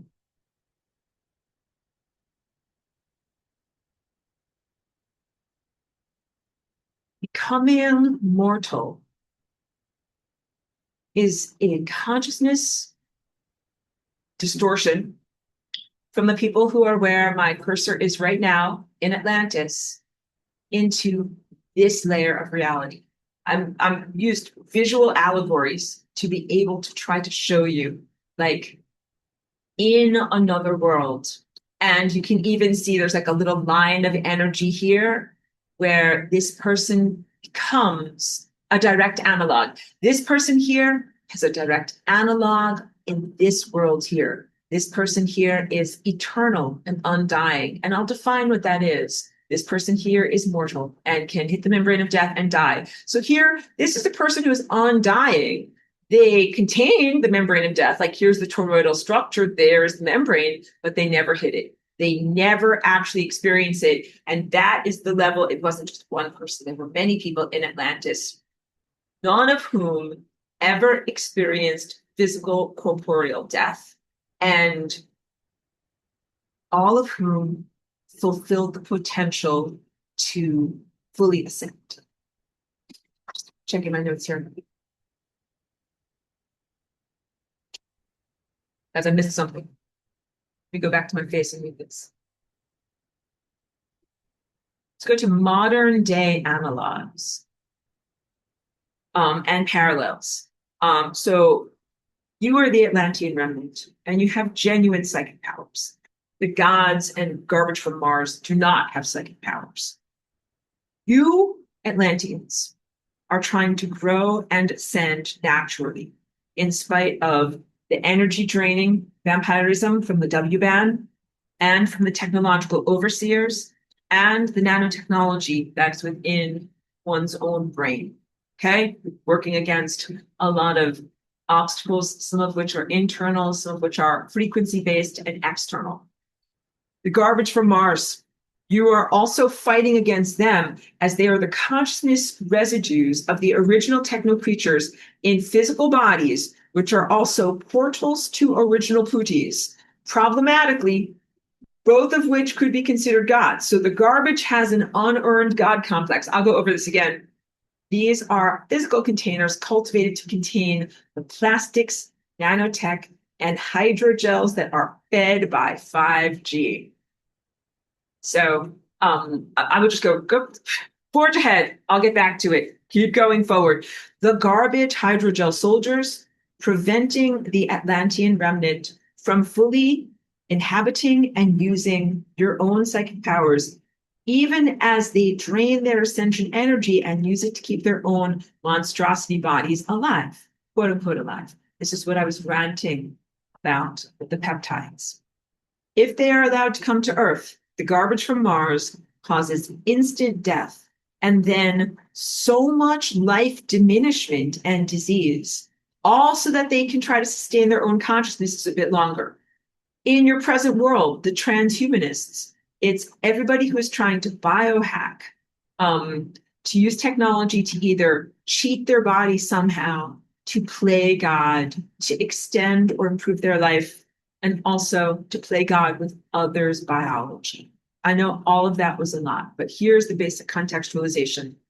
The non-divine self-proclaimed gods on Mars and Mount Olympus, I'll get to the description, but like they fucked themselves up very, very badly, again, on Mars with what they did and did not have a place for their consciousness containers to be. And so what they did was zeroed in on and vectored in on individual victims that they could inhabit in the physical world.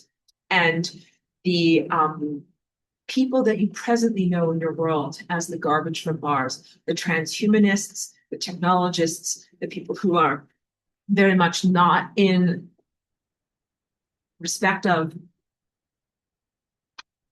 or celebration of their physical body, but also like they don't have real psychic powers.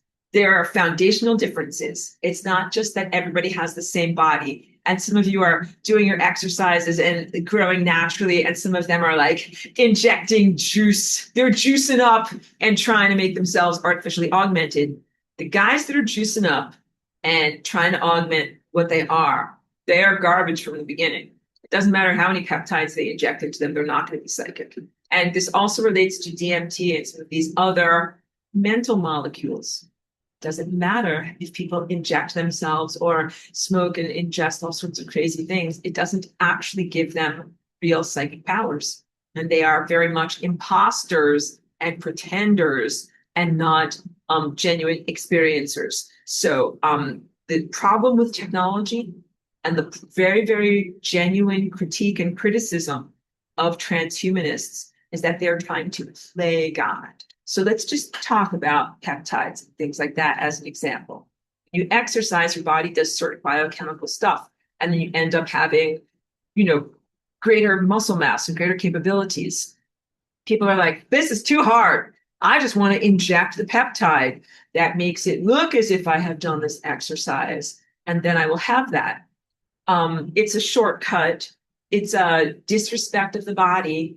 And when you want to know, like, Aurora, like, what's your problem with these people? They end up having cells that they shouldn't have. Like, think about it. Like, if you never actually lifted weights, but you somehow have muscles, like, all of the muscles that you have are fake. They are fake, fraudulent muscles. Like, you shouldn't have them. And when the light of ascension actually flows through you, the light of ascension is going to be like, what's with these bullshit fraudulent muscles? Like, you're not supposed to have this flesh in your body.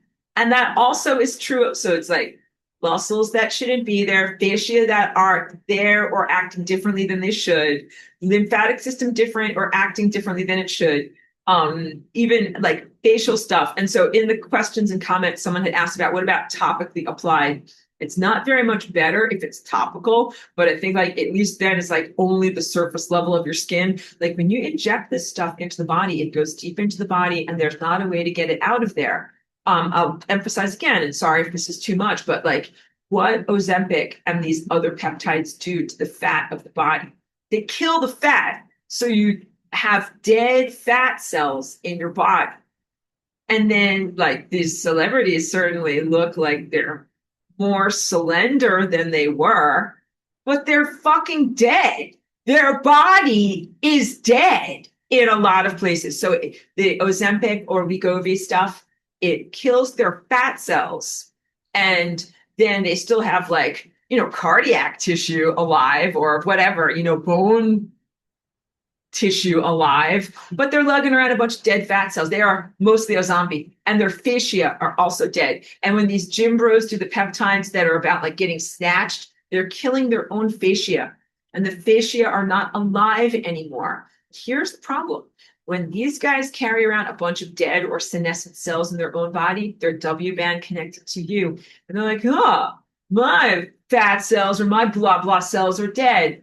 I think I'll drain you instead, blah, blah, blah. And then they get to drain your energy. It's all a horror show. And again, you would be able to be like, go do crazy on your own somewhere else. But it involves you. So their craziness involves you. This is the story of Tiamat. Their craziness involves you. This is the story of Mars. Their craziness involves you. This is the story of the crazy gym bro or whatever. There's a peptide they call Barbie, to look like a Barbie. The girl down the street is peptiding. Teenagers are peptiding. They are all destroying themselves. There is no way they're going to be able to ascend with all of that fake flesh. And again, you'd be like, fine, you're not going to ascend. You're going to get incinerated. But they are draining you by what they are doing. It's really wrong. Okay, so let me read this for you now. You fight now, you guys, the Atlantean remnant. You are presently struggling on two levels. One is the level of here now, in the realm of mortality, where you struggle against what I call hydrogel soldiers on the W band who are fed by 5G. And you also struggle in the moment of pre-invasion Atlantis, where we are actually not yet invaded by the technologists from Mars. And this is critical knowledge because we are not in a situation where it is after the fact. We are still in a situation that is very much in flux. Just going to break for a moment in order to be able to say, in my own insights and deep dives into DNA, I did not see that there was an actual connection, a bridge between who we are in Atlantis and the present mortality structure. It's almost like building a tunnel where the two parts don't actually fit. And I saw that years ago, and I've always included that in my curriculum, the sense that there is a non sequitur in terms of DNA and causality structure. And I am here to tell you, it is not a done deal. It is not an inevitability. You are still very much in flux, and there is so much potential for you to be able to salvage the situation and not have it go in the very worst directions that it can go. Okay, back to my notes. Part of what the Mars low G gods garbage is doing involves a consciousness afflicting ray or a frequency. And they are trying to override our dream and bring us into their horrific afterlife. Okay, go back to my drawing. This is good. Spent a lot of time on this drawing.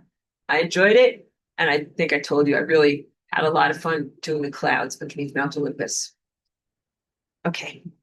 Do you see this little dot? Dots going around here, kind of around Mount Olympus, and those dots also kind of go around the planet of Earth here, and then around here. That is meant to represent the dream of the technologists.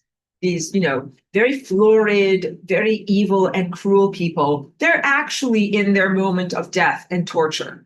And instead of just going down the cosmic toilet, what they're trying to do is put like a cloud of their dream, or to extend the boundaries of their dream around us in here, healthy, correct, good Atlantis, to try to drag all of us down the cosmic toilet with them. Totally got it. Glad you like that picture.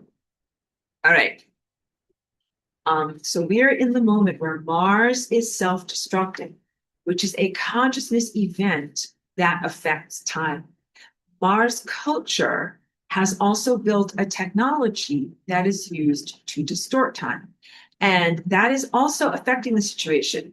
That I depict that as the badly shaped Merkaba around Mars. There's two different things. Mount Olympus as one aspect of time distortion and an aperture through which mortality is accessed, and it's involving you, but then also time machine the bad Merkaba on Mars, that is what is actually destroying the planet. It's a time distortion machine. It's like a bad time machine, and it has started the cascade that destabilized the whole planet that is about to kill everyone and everything there. They are about to forcibly come into Atlantis and Earth. Okay, this is a bit better than where we were here now, even a few weeks ago, end of June 2026, when we were in the moment of their impending invasion into our DNA after they were already dead. So we're doing good. That means more opportunity to confront before things are an inevitability. So just weeks ago, you and me here where we are, we're facing the moment of like, these guys are dead and these whatever zombie doo-doo particles are almost in our planet, almost coming into us. We have now been able to fight and confront against them enough so that now we're confronting them in the moment where Mars is just destabilizing. Their bad time machine is just starting to do its bad stuff. So we are able to fight and to prevent these things on an even earlier level. It's very difficult to talk about because of time, language, and linearity, but just know this does signify a type of victory, like a small incremental victory. What we want to do is focus energy on going all the way back to the original madman. And that guy is the guy that started to build the bad time machine, like a bad scientist, a bad technologist, a bad self-proclaimed God. We want to destroy him and his whole team. That prevents so much debris across time and makes the cleanup effort a lot easier. Although, again, time language is inadequate. That original madman is motivated to do all this, to try to get all of us Atlanteans into his bad afterlife dream. So if this sounds a lot like my critique of the very flawed Rabbi Jesus doing time distortion and afterlife magic to supposedly save your soul while actually imprisoning you, it's because these two lives are really telescoped into one another. To say it again, my critique of Rabbi Jesus, or the historical figure who was here as a type of dark magician to force consciousness like you to go into an afterlife where you could be supposedly saved, but you're really being imprisoned, is a direct analog and a facet of, or a horcrux, outgrowth of the technologist, original madman, self-proclaimed God on Mars, who is similarly inventing death. With the bad time machine that he is doing, he is literally turning time on its side so that consciousness will enter the membrane of death so that he can be powerful. The myth of Jesus who has the keys to hell and says, I'm powerful, I'm going to determine who goes into hell and who comes out of hell. That mythological figure is the same consciousness as the guy on Mars who made the bad time machine. When you confront that guy in the process of making the time machine, you concurrently confront Rabbi Jesus and say, I do not consent to your proposal that we all have to die and that consciousness freedom comes through going into your flawed dream of an afterlife. I want to go over my galactic history drawing and talk about that again. But first, let me come over here and read, because I want to make sure it's still relevant. So this is from Amy. She says, the movie WALL-E seems like a future that the cabal is pushing us towards by manipulating us into believing that we're weak little humans who can't control our outcome. The premise is obese humans floating around in space after polluting Earth, and they can now only move by these floating transports. I saw this movie, I know what you're talking about. The theme is to trust the techno-lords for everything and do nothing for yourself. While different from injecting peptides and nanotech for weight loss, is similar in the destruction of the body by dependence on electronics. I think that movie WALL-E does contain some valid social critique. And I think it even was maybe 5-10 years ago. It was a while ago. And the obesity epidemic, quote unquote, has only gotten worse. Obesity is not just a symptom of inactivity and technological dependence. Like people are driving more and walking less.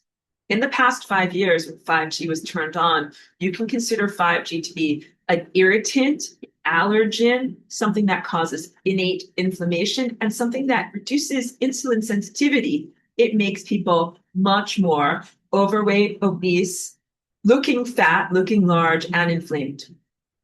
When people in today's day look at vintage photos from the 1970s, they always remark upon this. They're like, everyone was so slender. And in truth, everyone was very slender. And also the calibration for what people consider to be slender has completely changed. Like if you remember that old show, All in the Family, Rob Reiner, when he was like a young guy and he was playing the character Meathead, Meathead was supposed to be fat. Like if you look at Rob Reiner as Meathead in All the Family back then, and compare him to today, he would be considered like a slender average person. In that time, he was fat and considered like, you know, like a schlemiel, like a loser or whatever.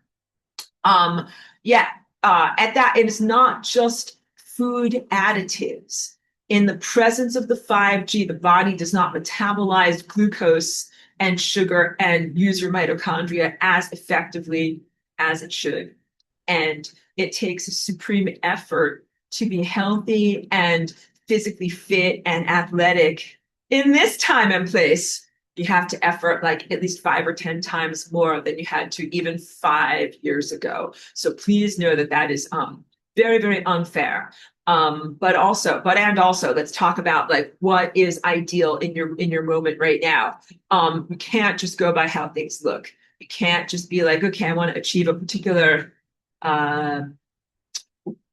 comportment physically, and that will necessarily mean that you're your ideal self or your ascended self, or you'll look like an ascended person or something like that. You have to look at the totality of your body. So this is so different than how people objectify their own bodies and objectify what it is to be alive.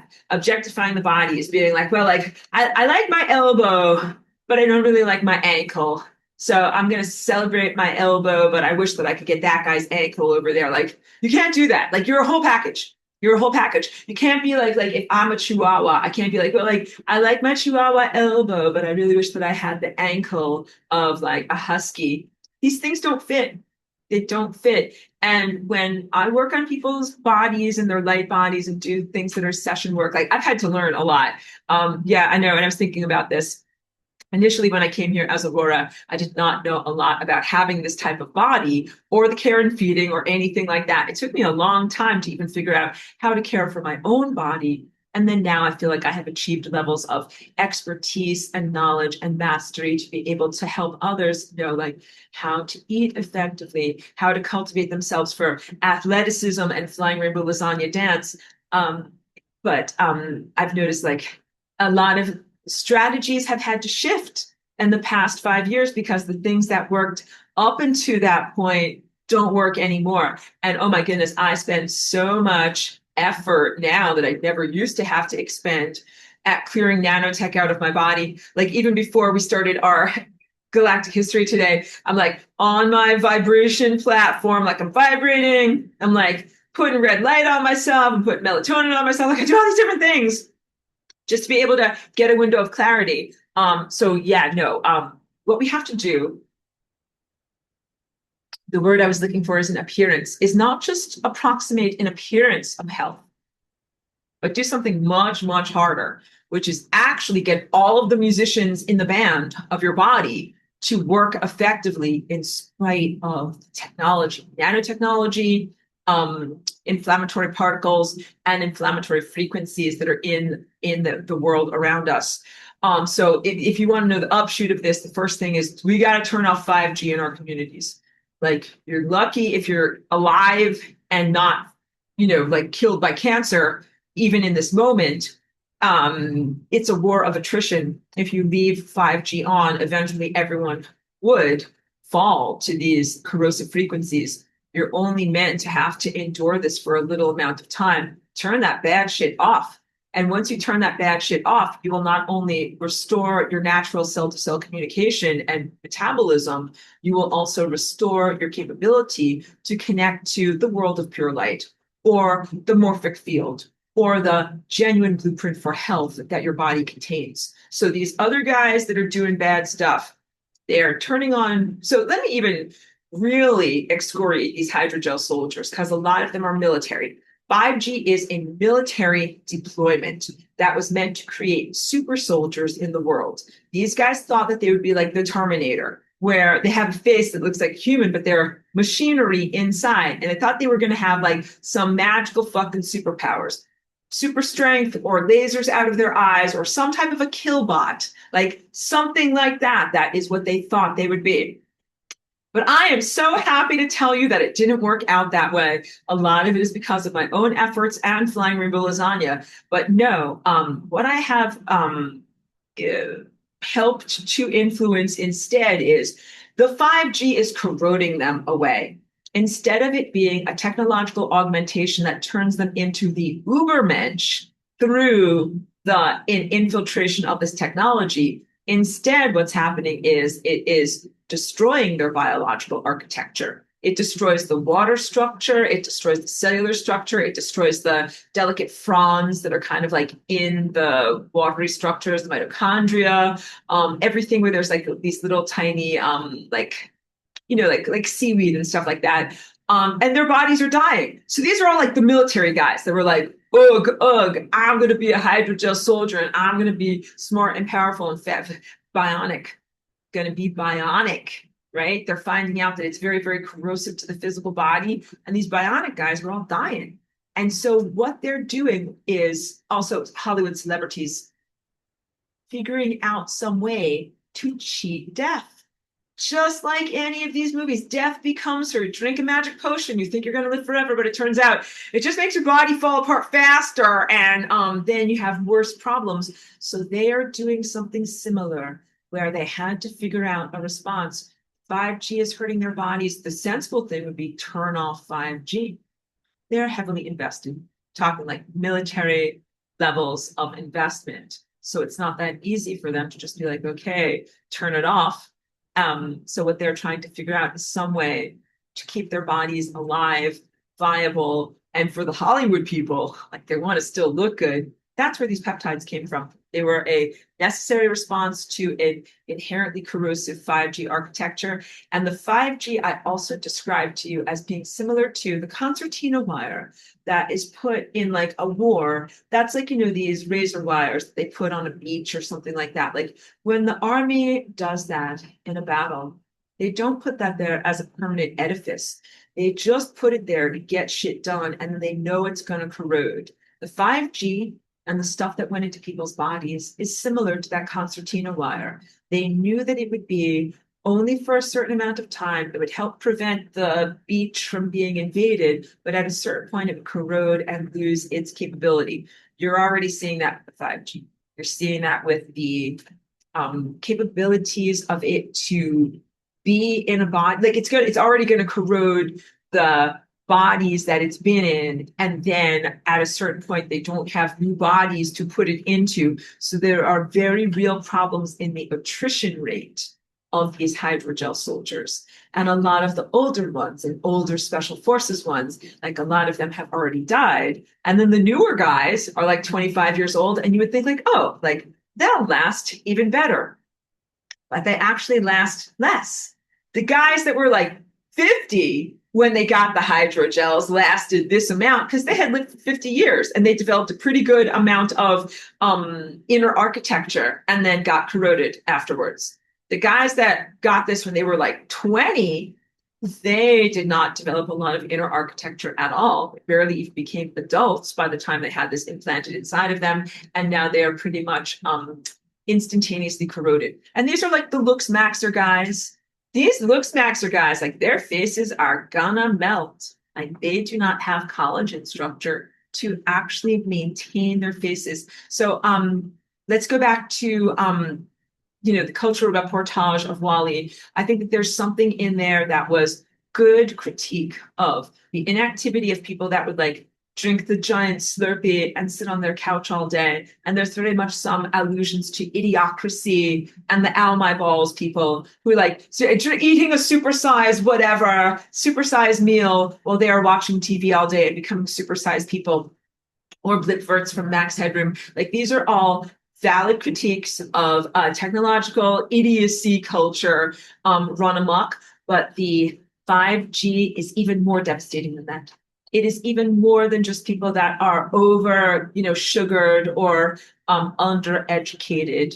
It is an intentional inflammation and zombification ray to prevent people from even being self-aware enough to know from them to know what is going on. So if you noticed in your own body over the past 5 years signs of accelerated aging or inflammation or less flexibility in your joints or less muscle mass or changes in skin texture, or how about changes in your mind and your memory, changes in your definition of self or your ability to remember and recall things or your own memories, changes in your ability to dream. These are all from the corrosion aspects of 5G. And so I'm happy to tell you, like, the concertina wire is almost done. It can't exist anymore. And you stayed alive, which is very positive. But many of our bodies like have scars as a result of that. And that is really not perfect. Like we were a lot better off 5 years ago. Then we were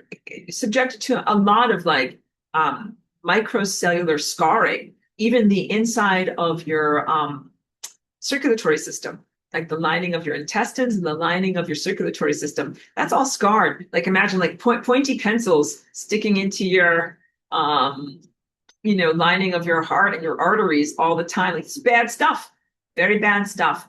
It's good that you survived. There is a way to be restored, but you shouldn't have to endure this at all, much less for 5 years. And you can't expect your body to keep going on like this for forever. So even if there are problems with people who are full of peptides, light flows through them. And the light would be like, what's this bullshit? When the light flows through you, the light's going to be like, what's all this scarring? Where'd the scars come from? All throughout your blood system. And you have to be like, that's not my fucking fault. That came from 5G. And then you have to be restored. And there has to be a way to do this. Because I know I make it sound like very dire, but it is. It is very, very bad. Okay. Do we need a bio body break? Drink some water. Have a mental sorbet. It's very bad. Let's just stick with that. Let's talk about this picture. Going to go back to the picture. Okay, good. Let's start with the realm of mortality. This zone over here. This is where we find where you presently live, the experience of corporeal death, male-female differentiation, sexual procreation, social, sexual, and psychological dynamics, physical procreation, 4 seasons, the moon of Earth, which also affects fertility and creates a type of hyperfertility, and Earth's tilt, and Earth is tilted on its axis. This realm is housed within a virtual reality, and that's all in air quotes there. That was like a viewing hall where the extremely flawed inhabitants of Mars, the technologically reliant cyborgs, initially watched the innocent people of Atlantis. Poetically, I depict it as a floor through which the Mars inhabitants watched and at times reached through to interfere on Earth. Let's even kind of like make this bigger. Can you see it? There you go. So there you can even see one of these guys kind of like beaming his mind into someone who's down there, right? And it is through this quote unquote portal or aperture that Mars forcibly inhabited, invaded, and went into the bodies of the innocents of Atlantis. So it is important to note that there was a time of parallel existence, I emphasize again, during which there was a healthy, free, non-technological society of eternal undying ones on Atlantis. And when I say eternal undying, I do not mean like you can run them over with a truck. I mean like eternal undying if you give them the right circumstances, and the right this and the right that, bodies can last for forever. But the eternal undying ones on Atlantis who have perfect DNA and perfect timelines and At the same time, concurrent to that beautiful, perfect culture, there was a very unhealthy, diseased, and pathogenic society on Mars, which actually came from the events and destruction of Tiamat or the asteroid belt. And during that time, the sun was being benevolent towards Atlantis. I already got that for you, sending out correct life sustaining timelines to the people there. I remember that time. And the sun helped us in Atlantis to become our greatness. Wait, let me switch the view because now we should look over here. This is the good stuff. Wait, let's make it go a little bit more like this. Here's the sun helping us towards our greatness. I like this picture. To finally ascend and create the positive, natural floating city, which would then disengage and travel the entire star system. And I already showed you. So this is that floating city. And I hope that you can also kind of see how there's like the toroidal four vortex structures, and also it's interwoven with the anthropomorphic form. And when I have my paintings, like my one that's called Children of True Humanity, Ascension 2012, and even the one that's called Vessel, this is all a depiction of that layer, that level of reality. It takes a lot of time to get the band together. Like as that layer of reality is created, there's a lot of acrobatics, a lot of individual trust, a lot of rapport that is generated, and you have to become really coherent as a group. Only when you achieve those levels of coherency can you disengage fully from this level of reality and go into the sun, into the solar portal, and then go on the true journey of the stellar network, which is where I have been before I came here as Aurora through the Flying Rainbow Lasagna. So it is also the sun's sacred duty to incinerate or destroy all of the incursions into the heliosphere, the original technology on Tiamat, whatever residues are imprisoned in Saturn, the flawed Merkaba time distortion machine on Mars. Let's show you that one. That's that bad crap over there. Mount Olympus, the time distortion prison of mortality. This stuff should all be incinerated by the sun. All are dys-harmonic structures and should just be utterly destroyed by the orderly and highly energetic presence of the sun. So here we've got Atlantis depicted both as a toroidal energy force field around the whole planet and a correctly calibrated Merkaba. And the planet is upright with no axial tilt, in contrast with the version of Earth that is over here, where you can see it's got the tilted axis, familiar continents, and a moon that is stabilizing the entire configuration. I already got you that some of the myths say that the moon is repurposed rubble, but we don't have to be too literal. We can hold that lightly. Let's talk above and around Atlantis. We can see the floating or elevated city of consciousness of those who have already ascended and who do not use any form of technology. We exist there in an energetic force field, upholding one another with pure coherence and with a huge amount of intelligence and passion and artistry. We write and create narratives that shower down, I wanted to say percolate, they percolate to the surface dwellers of Atlantis. And we also eventually go into the sun or through the solar portal, depicted here poetically as a spiral into the sun, but it is really through the sun and into the entire stellar network of pure light. Okay, let's go back over to Mars. Mars is shown as a planet in mid-destruction, emphasizing again that there was a concurrent experience or overlap. Beautiful, perfect Atlantis running side by side to very flawed and dangerously imperfect Mars.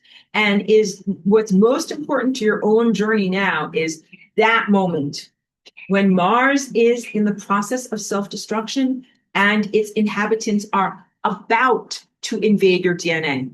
I try to show this accurately as a personal or individual or focused experience. That's what this is over here. You can see the crowd of Mars people, these small g gods, gathered around the viewing floor. And one of them is quote unquote energetically connected to or selecting an actual individual Atlantean life. That's this woman over here. And that is going to try to invade to stay alive. Okay, so this person over here is gonna die because Mars is destroying itself over here. And this guy knows that he doesn't have a snowball's chance and he's gonna go someplace and die. So what he's doing is energetically choosing this person over here as a target to inhabit or to like demonically possess as an artificial effort to try to extend his own life. I use the word him, but this is all very loose language, so just don't be too literal. So please know that the debris from Mars was not just a random shower, and then Atlanteans got randomly possessed or killed. No, each victim was targeted and selected, and then their killer or possessor zeroed in on them. This was a sudden event. It was not over time or taking up many days, weeks, months, years. Although it is difficult to measure time in these experiences, like I don't know if we have a clock to be able to tell how long these things were taking.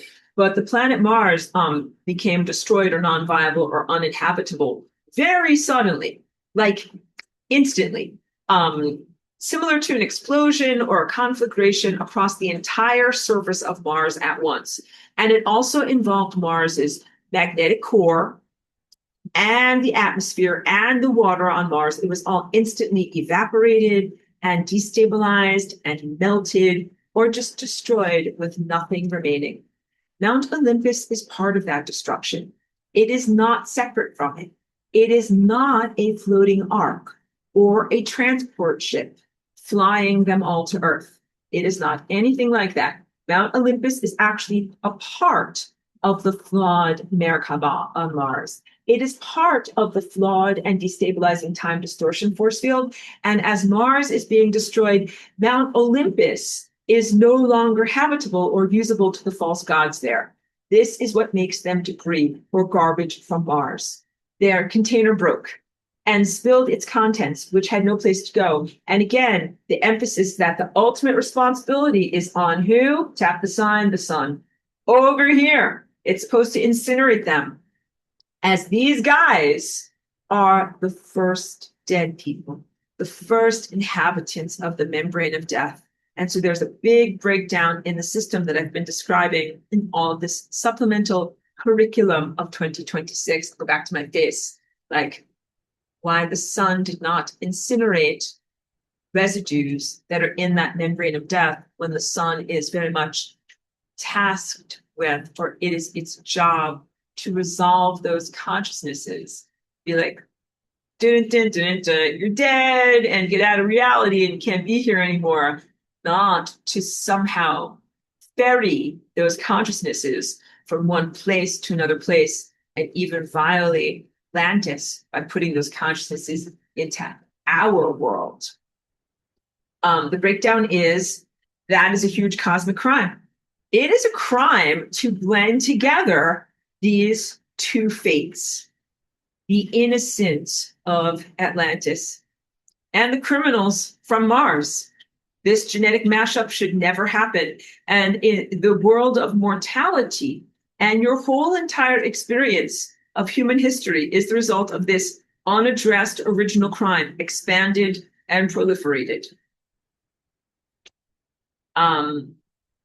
The unaddressed original traumas and rivalries are or were still being expressed upon the mortal world stage in the struggles of the belief systems or religions. So I've already spoken about this. I'm going to emphasize it again. The Titans versus the Olympians, and then the invasion of the Olympians and Mars into Atlantis. We see this now as Egyptian pure solar worship versus the Greek Roman pantheon of temple worship via sacrifice and ritual versus the Zoroastrian solar Ahura Mazda Mithraic Marduk worship versus, this is multifaceted, Jewish satanic Saturn Yahweh temple worship via animal sacrifices versus neo-Christian crypto-satanic human sacrifice cult to harvest and destroy the entire planet That's preventing planetary ascension. That's the most recent thing that I've been critical of, the New Testament and the concepts and ideation and deification of this dark magic rabbi or sorry, I'm getting some water over here. I want to say high priest. I want to say satanic high priest, but I didn't want to be loose with my language. The rabbi and representative of reality distortion and afterlife imprisonment technologies. Christian afterlife as, I'm searching for my words here, Christian afterlife, New Testament as a technologically derived or created afterlife layer of reality. You're getting it. Technology for consciousness distortion. Technology for consciousness distortion. Afterlife is a technologically derived consciousness distortion. The realm of mortality that you presently inhabit is a technologically derived realm of consciousness distortion. You're doing great. What it looks like in your immediate life right now. Okay, good. You, the innocent Atlantean remnant, are fighting against the transhumanists, and these are the technologically augmented descendants of the garbage from Mars. They are weaponized as energy vampires. These are not community members, but they are also psychosocial and economic vampires. And I spoke about that, I think it was last week, in my critique of the influencer class. Those who have no real contribution, they're not content creators. They're simply people who are utilizing the algorithmic slush funds to be able to sustain their own bon vivant lifestyle. Techno nomads and all that stuff too. In an existential battle to see if you can still live on a natural planet as a natural human without all the technology, which again came from Mars. So this is your existential battle right now. You, the Atlantean remnant, are trying to be divinely connected and naturally psychic and cultivate your body with nothing more than just like your body and food and water and the environment. And you struggle against the transhumanists who have a totally different calibration and a totally different fate or destiny or end goal, totally different proclivities or potentials. And they are very much bringing you down to their level because they don't have the potential to be able to ascend rather, and accelerate onto the bullet train of infinity. They're never going to get that fast. They don't come from there. They can't go there, but they are trying to drag you down into their levels of de-evolution and entropy. And so what you want to do is successfully ascend along with all of the innocent plants, baby ducklings, and cute chihuahuas. Although in here now, many notorious celebrities derive from the remnant of Mars. And I have to say this, they're very uncreative people. They have an unearned sense of godliness or God complex, especially the software engineers and technologists. I've already said that to you. But the entertainers too. They are very uncreative. So I don't know how to put this in better words, but like, I'm very creative. I have ideas all the time, ideas, energy, artistry, innovating new concepts, songs. My art is good. Like, this is what all of us are like in Atlantis. To contrast the garbage from Mars and the culture that derives from, they don't have any good ideas. Everything that they do is either crap or derivative, like an imposter. Pardon me. Impostoring.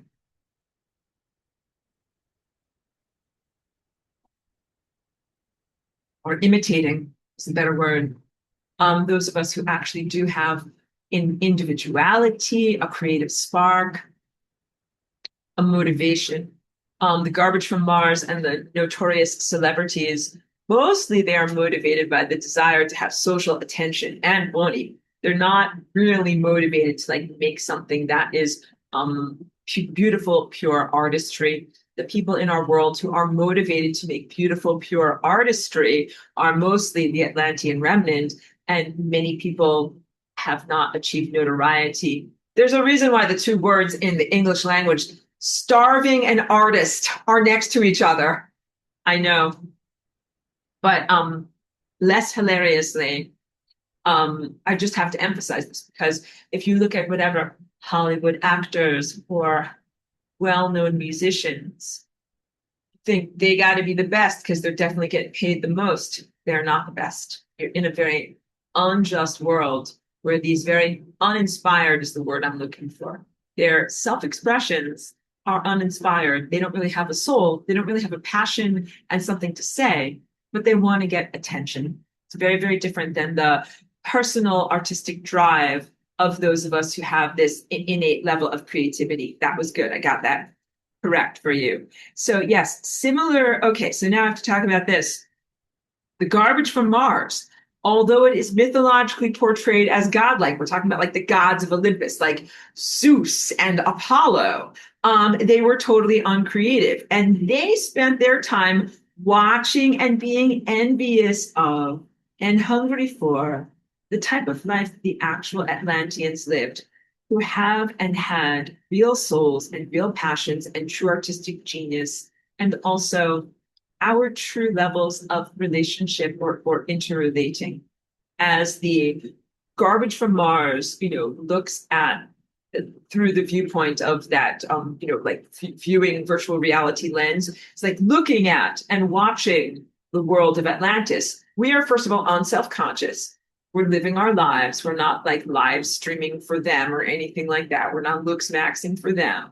But these guys are so shallow and without real anything in their own relationships that they are fascinated by our real relationships with each other, with ourselves, with nature.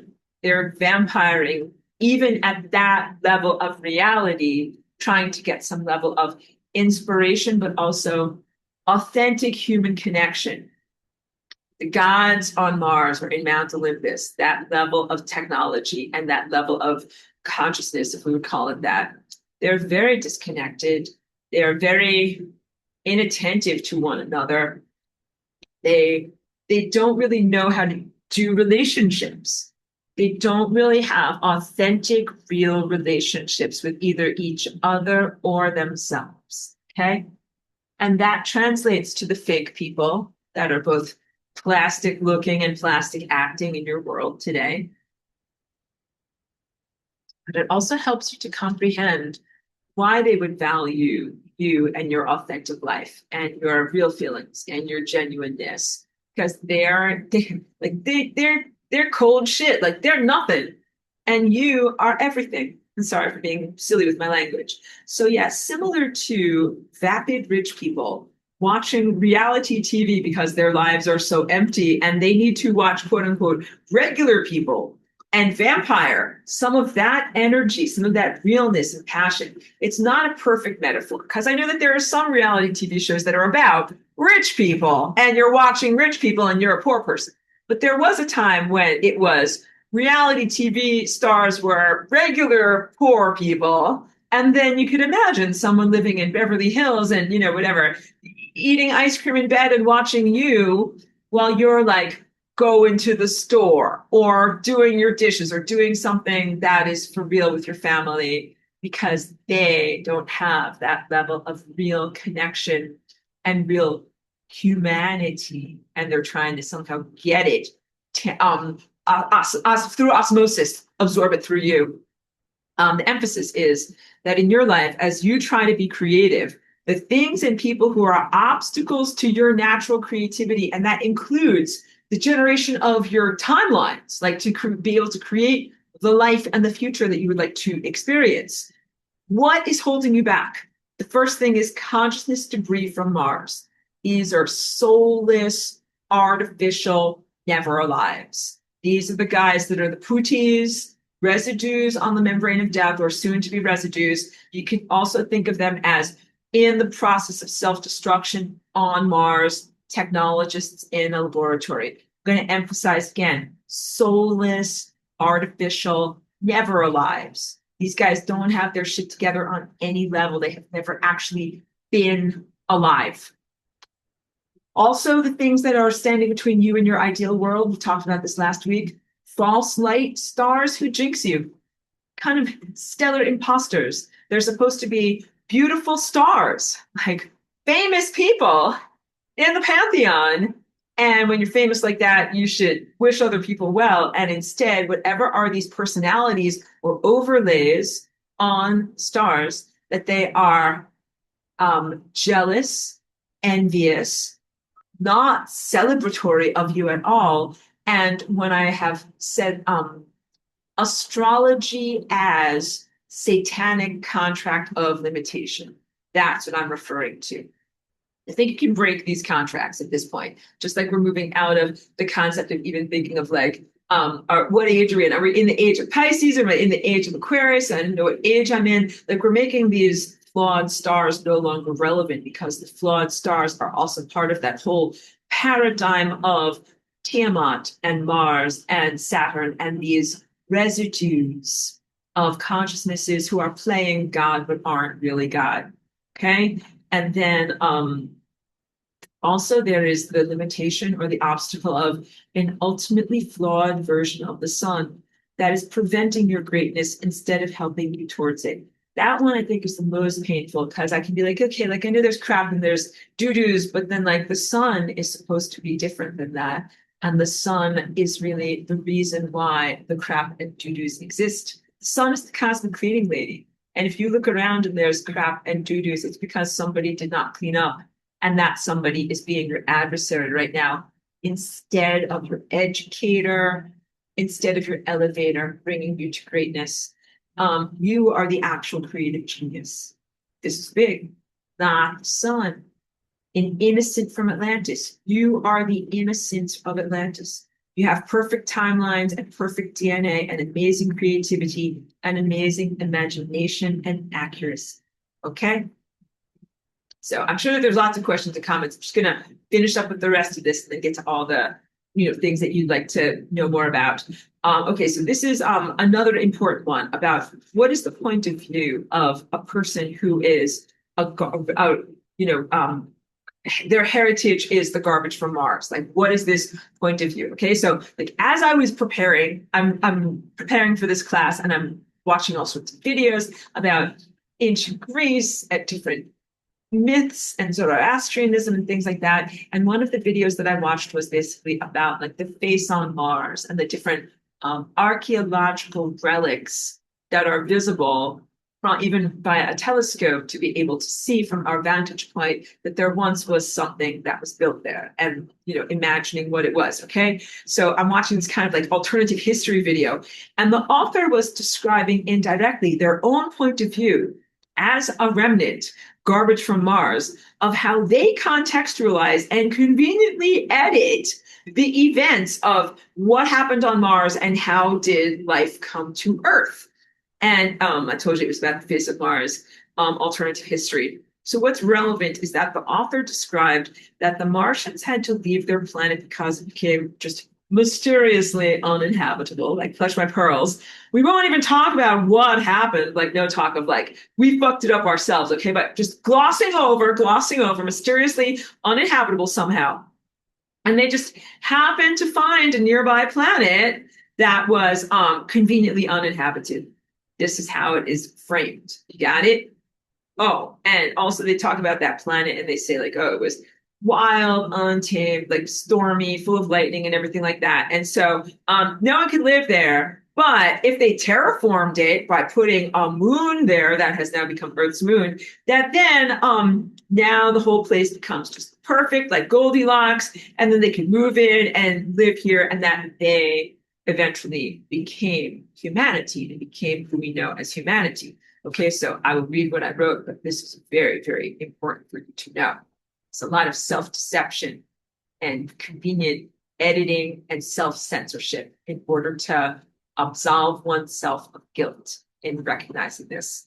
What I write is that this is a chilling edit, a non-acknowledgement that this planet was actually inhabited and we, the Atlanteans, were here. So this author, to save his own conscience, has to make up and believe in this edited version. It just contains a little bit of truth about the artificial nature of the moon and explaining the origin of its presence here, which is so clearly artificial. So that, I think, is par for the course, or a good example of what these types of emanations of the very, very flawed people and characters and characteristics from Mars and from that level of reality, how they look at things. They don't look at things like, ooh, like I did something really bad. I'm from Mars and I did a naughty thing and now I'm here inhabiting your world. They're like, oh, this world had nobody here. I didn't do a bad thing. I don't know why my planet exploded itself and now I'm here to do this. Like, to understand that is even beyond blithe. I think you have to start to consider that to be intentionally self-deceptive. If you walked into my front door and you were like, oh, like I think I'll just steal all the stuff that's here. Clearly nobody lives here.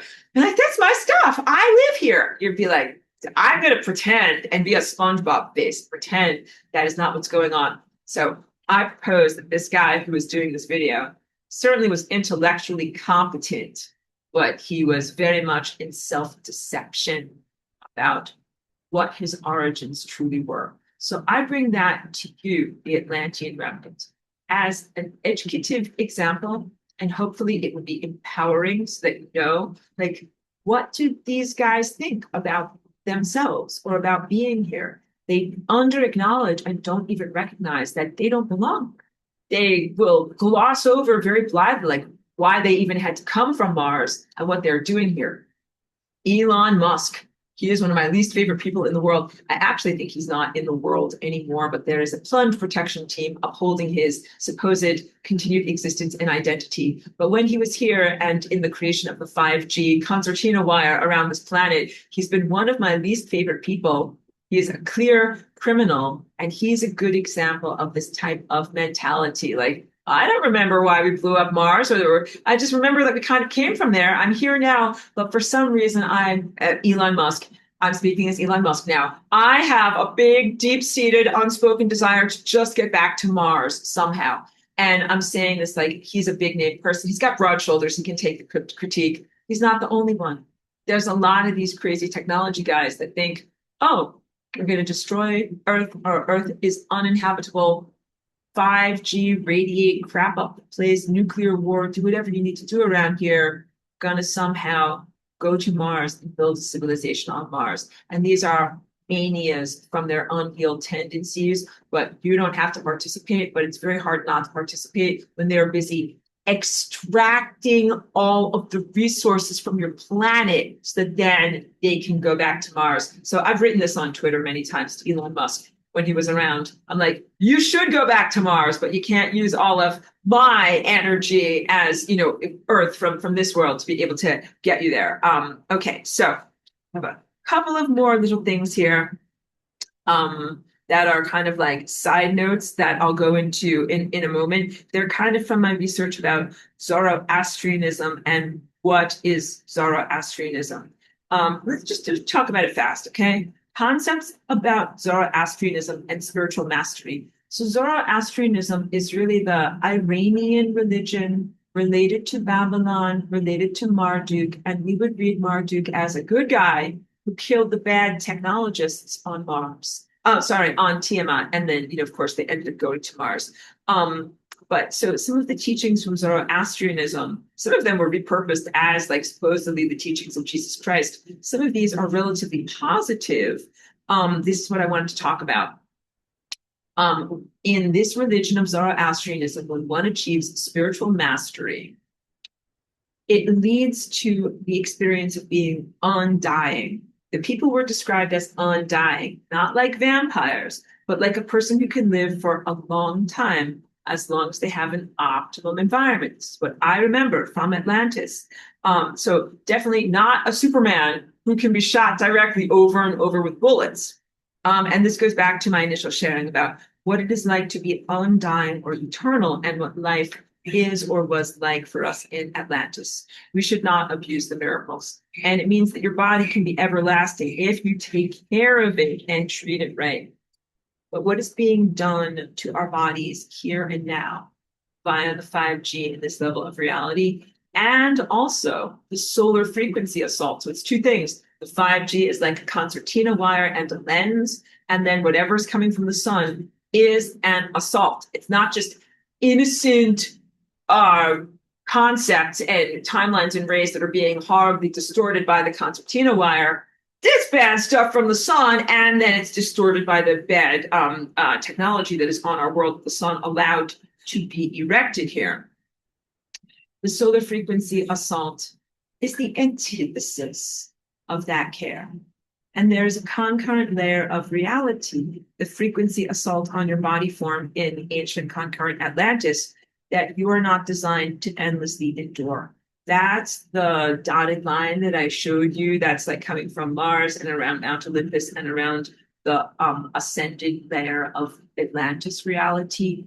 It is a corrosive dream where the guys there are like, we're making this bad Merkaba. We're busy dying. We're going down the toilet. And we're going to somehow bring you into the dream too. That's a concurrent layer of frequency assault that you should not be subjected to. If you're subjected to it, it should last for a second, not a long amount of time. You can only endure this for a certain amount of time. So I have to get this.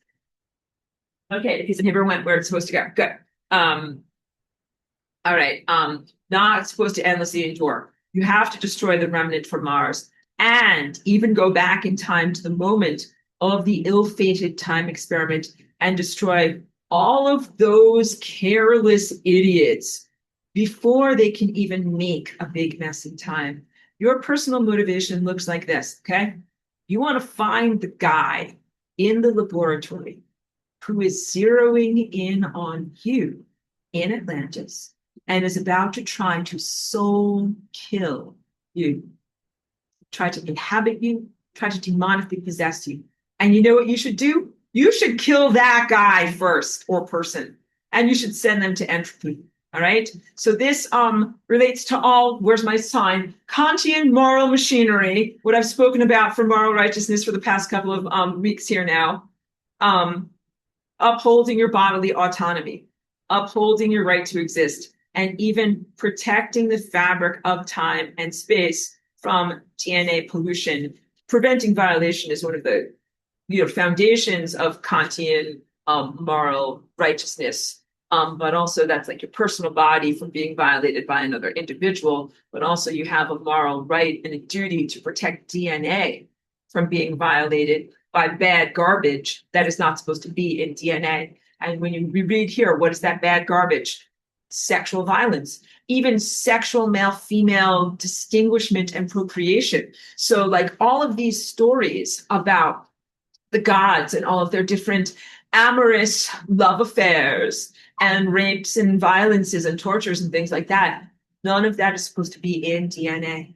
When you uphold your boundaries as an expression of moral righteousness, you prevent those aberrations and negative characteristics from coming into DNA. They're not supposed to be in DNA. That's why those guys are artificial constructs with all of those negative characteristics. Like, we don't have that bad shit in us. We are natural. When you are natural, you don't have that bad shit in you because you can't live with that bad shit inside of you. And when you are not natural and you have that bad shit in you, then you need all sorts of technological stuff to try to help you to keep going in response to the huge levels of friction and inadequacy. So one of the final things is like, okay, why is this crazy culture or, these scientists or technology users on Mars, why do they want to get all of these consciousnesses from Atlantis and kind of stick them down into this realm of mortality, and then through the Jesus ideation and deification limitation, keep everybody stuck in the underworld of Hades, which is here under Olympus? Why?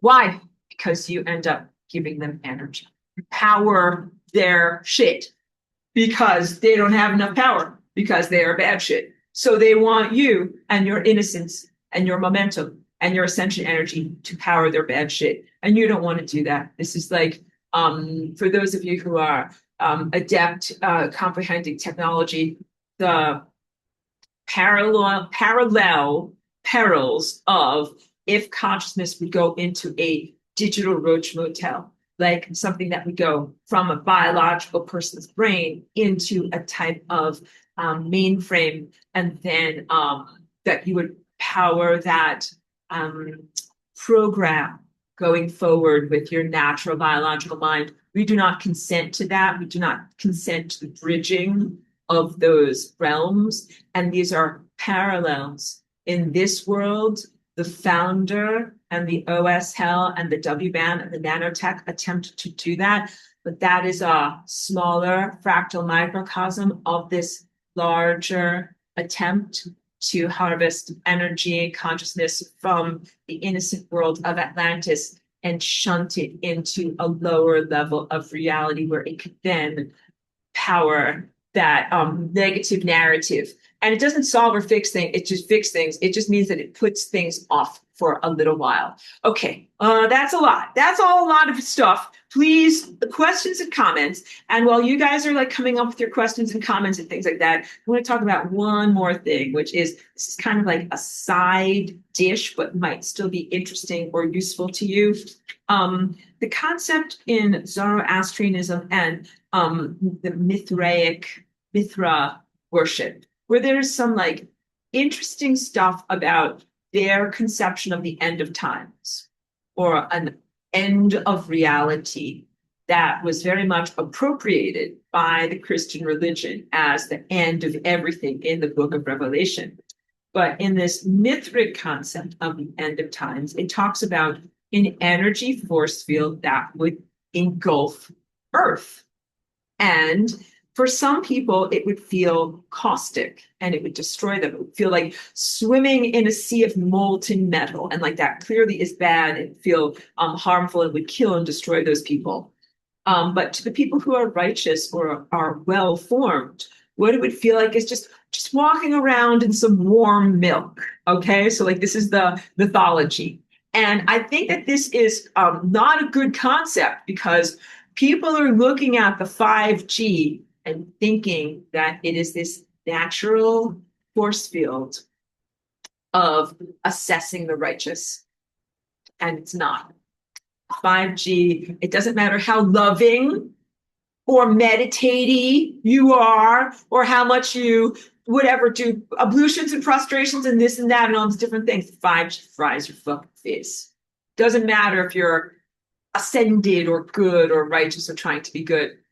And what I write is that there are problems with 5G and the current energy inundation from the insane sun. So this is supposed to, like, the caution is that from the mythology of Zoroastrianism and as it relates and projects into your expectations from the Christian book of Revelation, the concept that you're at the end of times and that all you have to do is just be a good person. And for you, it will be like walking around in just a sea of warm milk, swimming through milk and feeling great. But I'm like, no.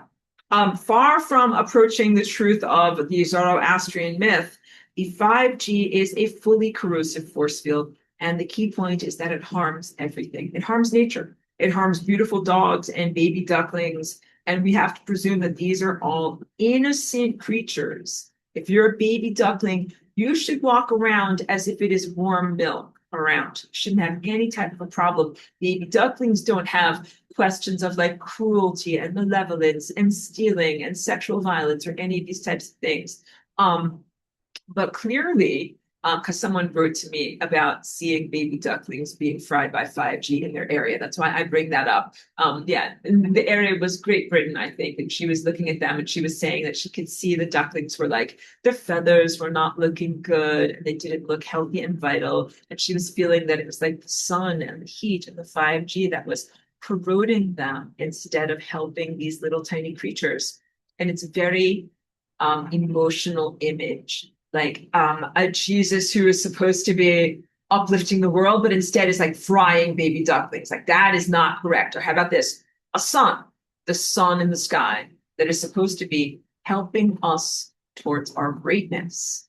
and instead is emitting a frying frequency that we are feeling here that is so corrosive that like it's going to fry a baby duckling or a little dog like my little chihuahua over here. There are some moments when we feel the 5G kind of like coming into our room here. It's like unbearable. And, my dog suffers from it a lot, and she's clearly an innocent. So I bring this up in order to emphasize to you that you must claim your nature as an innocent creature, along with all of the rest of the true creatures and inhabitants of Earth, and recognize that there is a technology here that is not a meritocracy.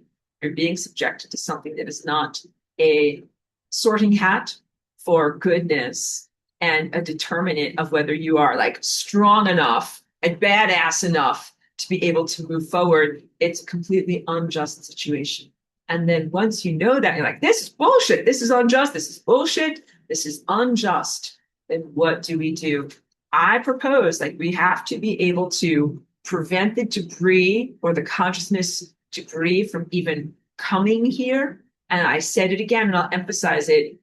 You need to find out who is the person, the false god, in that layer of reality in the moment where Mars is being destroyed, who is zeroing in on you. And destroy that person. I don't want you to just be like just hold up a shield. You're like don't inhabit me or demonically possess me. No, that is bullshit. You need to destroy them. And you need to destroy them because the sun is not doing its job. And I want you to level up.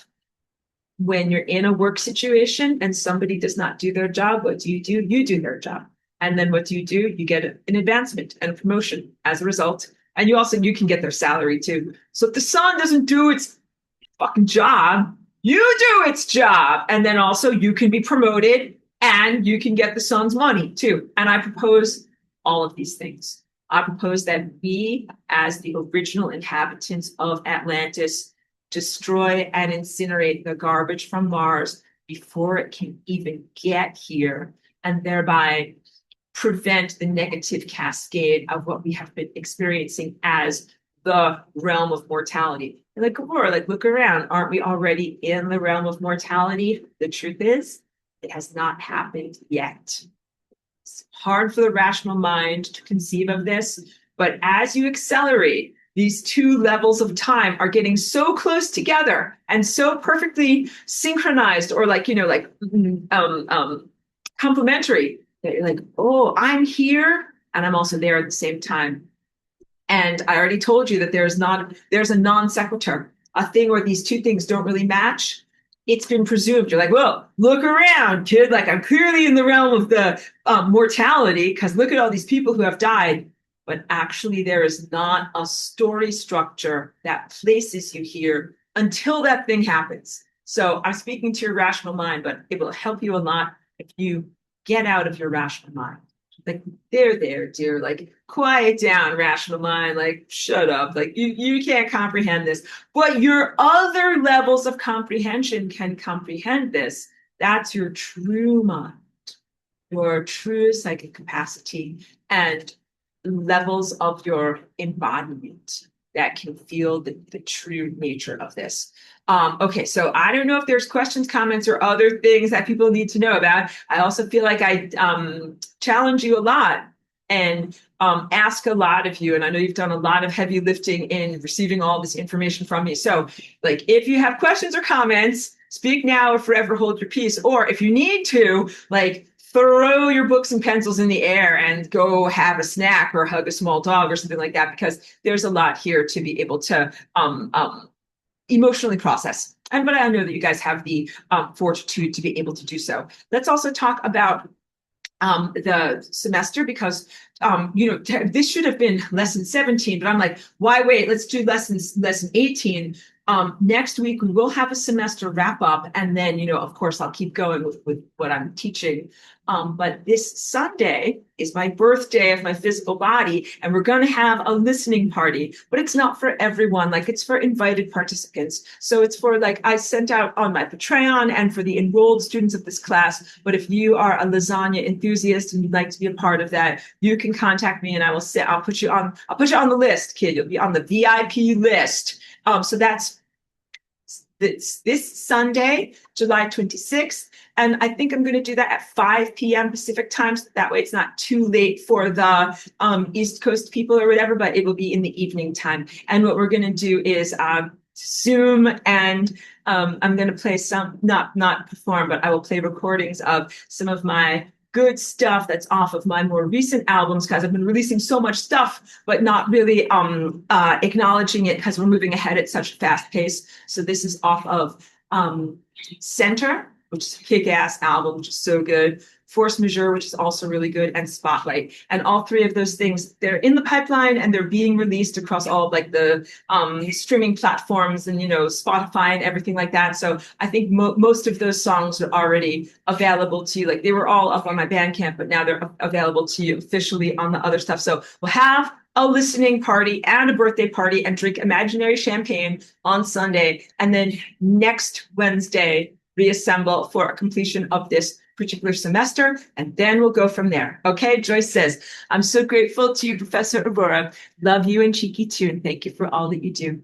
Thank you very much. Thank you, Joyce. Thank you for being a student of this class. I'm profoundly grateful to the people who are students of this class and to the people who are informally, like parallelly, walking alongside of us and experiencing some of my class materials. I thank you for your emotional fortitude. These are some difficult, like, mental stretches, but I think that you do very, very well in being able to accommodate new perspectives, and everything that I bring to you, I hope that it is I hope it puts gas in your car and helps you to have energy to keep going, and helps you to have a perspective that brings you to greater levels of freedom. So continued gratitude, and thank you to the people who are in this class. Awesome job. I want to send you encouragement to keep going, and also it's 1,000 degrees in this room right now. So I think that I will end the meeting and then try to get myself and my dog into a cool little spot where we're not being fried so much. Thank you, everyone. Thank you very much. I'm ending on such a bad note because we're like it's so hot in here, but it is very, very hot in here, and we have to destroy the 5G and the bad stuff that's going on. Thank you.